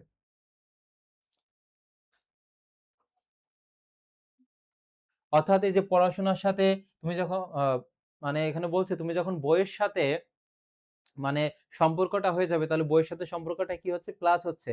আর প্লাস যখন বোঝাবে, তখন সেটা কি হবে? অপাদান কারক হবে। পাঠেতে, এখানে কি আছে? তে আছে। সপ্তমী বিভক্তি কোনগুলো? এ, অন্তস্থ অ, তে। তাহলে এই ক্ষেত্রে কি হবে? এই যে অধিকরণ কারকে সপ্তমী বিভক্তি হবে। গাছ থেকে ফল পড়ে কোন কারকে কোন বিভক্তি? সম্পর্ক যখন মাইনাস বোঝাবে, সম্পর্ক যখন মাইনাস বোঝাবে, তখন সেটা কি হবে? অপাদান কারক হবে। বা কোনো কিছু থেকে ছুটে যাচ্ছে, বিস্মৃত হয়ে যাচ্ছে, তখন সেটা কি হবে? অপাদান কারক। যেমন দেশ থেকে হায়েনারা পালিয়েছে, হায়েনা অর্থাৎ পাকিস্তানি হানাদার বাহিনী, ওদেরকে ইন্ডিকেট করা হচ্ছে। তবে গাছ থেকে ফল পড়লো, গাছের সাথে ফলের সম্পর্কটা কি? মাইনাস। ট্রেনটা কমলাপুর রেল স্টেশন থেকে মানে কমলাপুর রেল স্টেশন ছেড়ে চলে গেল, তাহলে স্টেশনের সাথে ট্রেনটার সম্পর্ক কি? এখানে সম্পর্কটা হচ্ছে কি? মাইনাস। আর মাইনাস যখনই হবে, তখন সেটা কি হবে? অপদান কারক হবে। এবং এটা মনে রাখার জন্য আরো ওই যে অনেক গানও আছে ভাইরাল, হঠাৎ দেখি মেয়েটি আমার পকেট মেরে চলে গিয়েছে, হলে নাকি এয়ার কন্ডিশন আছে। এই যে হঠাৎ দেখি মেয়েটি আমার পকেট মেরে চলে গিয়েছে, তাহলে এই যে টাকাটা নিয়ে মেয়েটা ভেগেছে, চলে গেছে, সম্পর্ক মাইনাস। আর যখনই সম্পর্ক মাইনাস বোঝাবে, তখন সেটা কি হবে? অপাদান কারক হবে। গাছ থেকে ফল পড়ছে, গাছের সাথে ফলের সম্পর্কটা কি? মাইনাস হচ্ছে।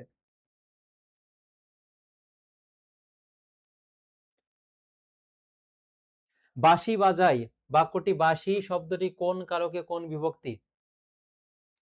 বাঁশি বাজাই, বাঁশি শব্দটি কোন কারকে কোন বিভক্তি?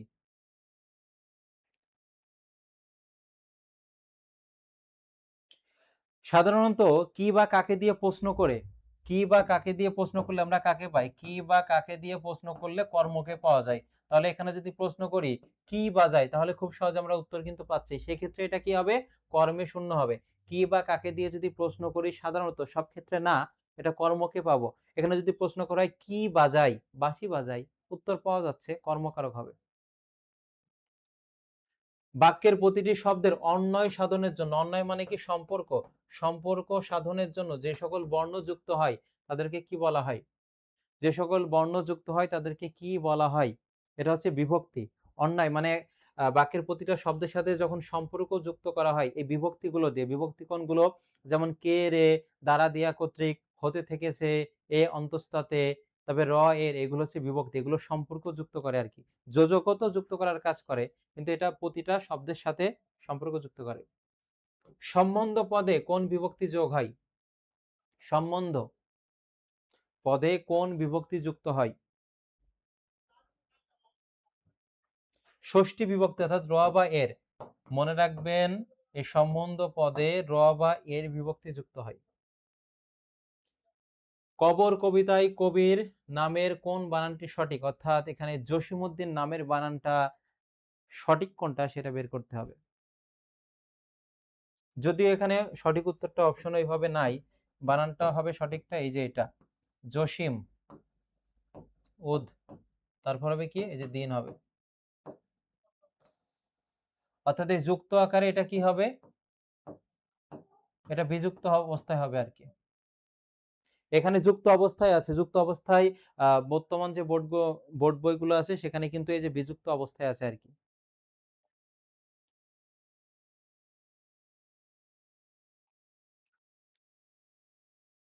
তারপর নিচের কোন বানানটি মানে সঠিক বানানটা চিহ্নিত করতে হবে।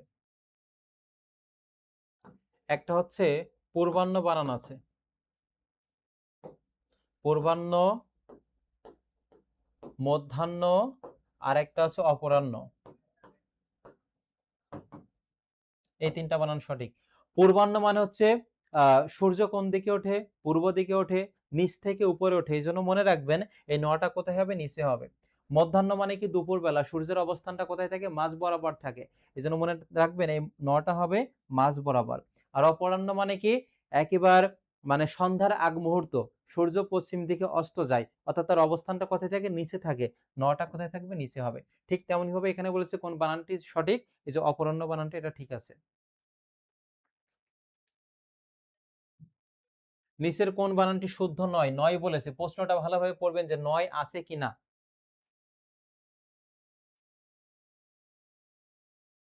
শুদ্ধ নয় কোনটি, এই যে ঠান্ডা বানানে ঠান্ডা, কারণ এই যে ট বর্গীয় ধ্বনি তৎসম শব্দে মধ্যাহ্ন ন হবে, কিন্তু এখানেও কিন্তু মধ্যাহ্ন ন আছে, এটার মাত্রা যদি উপরে দেওয়া থাকতো, মানে টাইপিং এ কিছুটা ভুল আছে এখানে, অর্থাৎ ট বর্গীয় ধ্বনি তৎসম শব্দে কি বসে, মধ্যাহ্ন ন বসে, যেমন ট, ঠ, ড, ঢ, এখানে কি বসবে, মধ্যাহ্ন ন। যেমন কাণ্ড হতে পারে, ঘন্টা হতে পারে, লুণ্ঠন হতে পারে, এগুলোর বানানে কি হবে, মধ্যাহ্ন ন হবে। এখানে টাইপিং এ ভুল আছে, এখানে মানে দন্তান্ন ছিল আর কি। নিচের কোন বানানটি শুদ্ধ, শুদ্ধ বানান,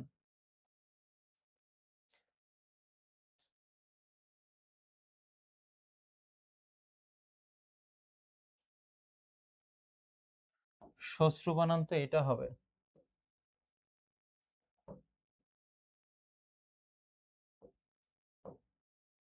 অর্থাৎ সেবা যত্নকে বোঝায়, সেবা যত্নকে বোঝায় এটা, এখানে কিছুটা শ্বশ্রু এটা হবে। অপশনে ত্রুটিপূর্ণ আছে। আর স্বায়ত্ত শাসন মানে নিজেদের দ্বারা পরিচালিত যে নিয়ম কানুন আছে সেটাকে বলা হয় স্বায়ত্ত শাসন।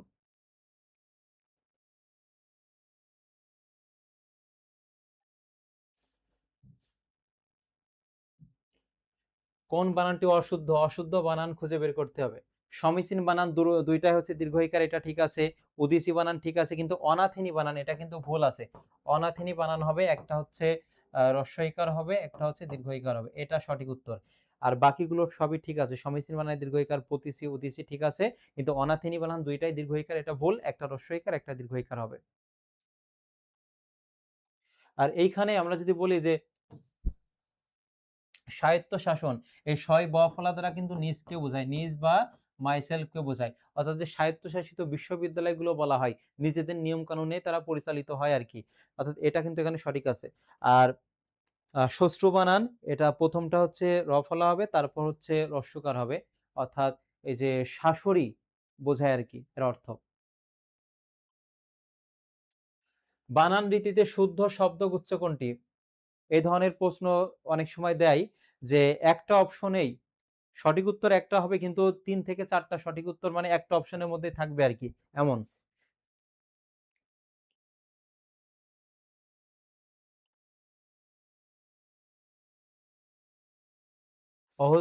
স্পর্শ অহরাত্রি হয় না, সেটা অহরাত্র হয়। 3টার মধ্যে যদি একটা ভুল হয় তাহলে সেই অপশনটাই ভুল। রাত্রি হয় না, সেটা হচ্ছে অহরাত্র হয়, এটা ভুল। তারপর হচ্ছে আহ নৈরথ, এটা ভুল আছে, রজকিনী ভুল আছে। প্রত্যুষ এটা ঠিক আছে, নির্দ্বন্দ্ব এবং তজ্জাবতীত এটা ঠিক আছে, প্রত্যুষ ঠিক আছে, নির্দ্বন্দ্ব ঠিক আছে, এটা ঠিক আছে সঠিক। দয়াদ্র এটা ভুল, একটা ভুল মানে সেই মানে সেটটা ধরেই ভুল আর কি।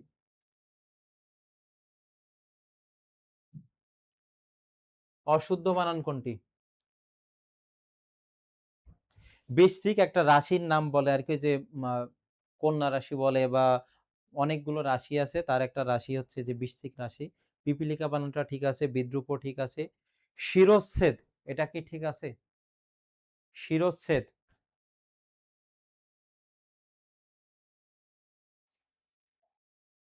অশুদ্ধ বলেছে, অশুদ্ধ।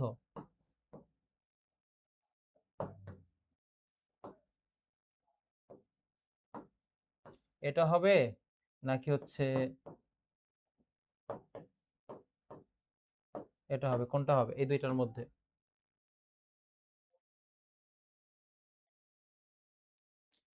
আমরা শেষের দিকে আছি, আর মাত্র 2 থেকে 3 মিনিট, 2 থেকে 3টা প্রশ্ন আছে আমাদের।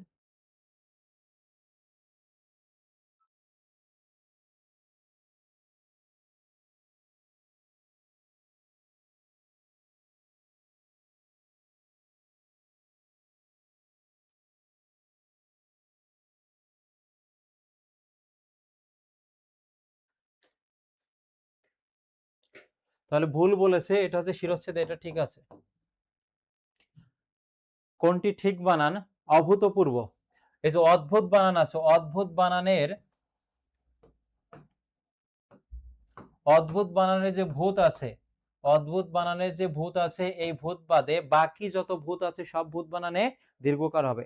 অদ্ভুত বানান এবং ভুতুরে পরিবেশের যে ভূত আছে, এই দুইটা বানান বাদে বাকি যত ভূত আছে সেই ভূত বানানে দীর্ঘকার হবে। যেমন বাষ্পীভূত বলে, ঘনীভূত বলে, পরাভূত বলে, এই ভূত বানানগুলোতে কি হবে? দীর্ঘকার হবে। এগুলোর ক্ষেত্রে হ্রস্বকার হবে। আর বাকি ভূতে কি হবে? দীর্ঘকার হবে।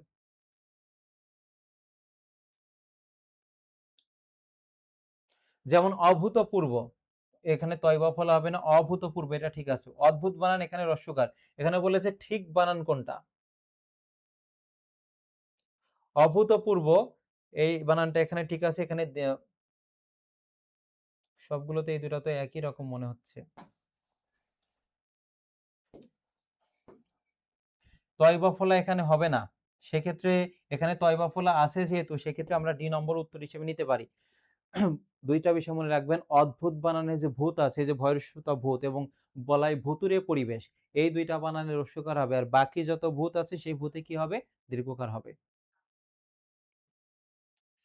কোনটি নির্ভুল শব্দ, অর্থাৎ যেটা একেবারে নির্ভুল শব্দ নির্ণয় করতে হবে, বা যেমন একটা আছে অন্তর্ভুক্ত বানান, অন্তর্ভুক্ত বানান, এই বানানে কি হবে? রেফ হবে। আর একটা আছে উপরযুক্ত বানান, একটা হচ্ছে অন্তর্ভুক্ত, একটা হচ্ছে উপরযুক্ত বানান, এই দুইটাতে কি হবে? রেফ হবে। আর বাকিগুলো কিন্তু এটা ভুল। উপরযুক্ত বানান এবং অন্তর্ভুক্ত বানান, দুইটা বানানে কি হবে? রেফ হবে। কোন বানানটি ঠিক? কোন বাক্যটি ঠিক বলেছে এখানে? এটা আমাদের সর্বশেষ প্রশ্ন, এটা একটু উত্তর করেন। কোন বাক্যটি সঠিক? এই কীর্তিবাস, এটা কিন্তু একজনের নাম, অর্থাৎ এই প্রশ্নটা 120 নম্বর সঠিক কি হবে জানান। কয়েকটা প্রশ্ন হচ্ছে মানে অপশনে ত্রুটিপূর্ণ ছিল, সেটা পাশে আমি লিখে দিয়েছি।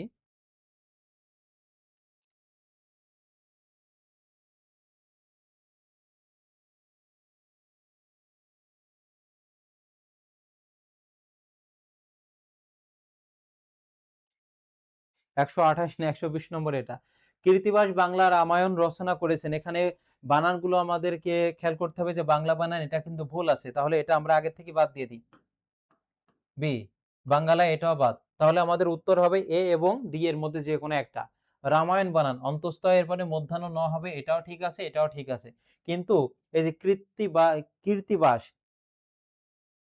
কীর্তিবাস বাংলা রামায়ণ লিখেছেন, কীর্তিবাস বাংলা রামায়ণ লিখেছেন, খেয়াল করেন এ এবং ডি নম্বর কিন্তু একই রকম সবই।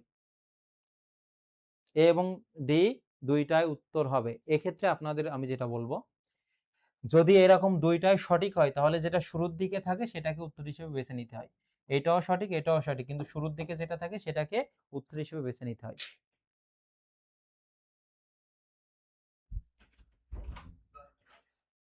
আজকে এ পর্যন্ত ক্লাসটি। আর যদি কোনো প্রশ্ন থাকে অবশ্যই জানিয়ে রাখবেন, সেটা সমাধান দেওয়া হবে। আর এই পেজে হচ্ছে সাজেশন ভিত্তিক ক্লাসগুলো পোস্ট করা হবে বা সাজেশন দেওয়া হবে, সেগুলো অবশ্যই দেখবেন। আর এরা টেলিগ্রাম গ্রুপ বা যে গ্রুপ আছে সেখানে এটা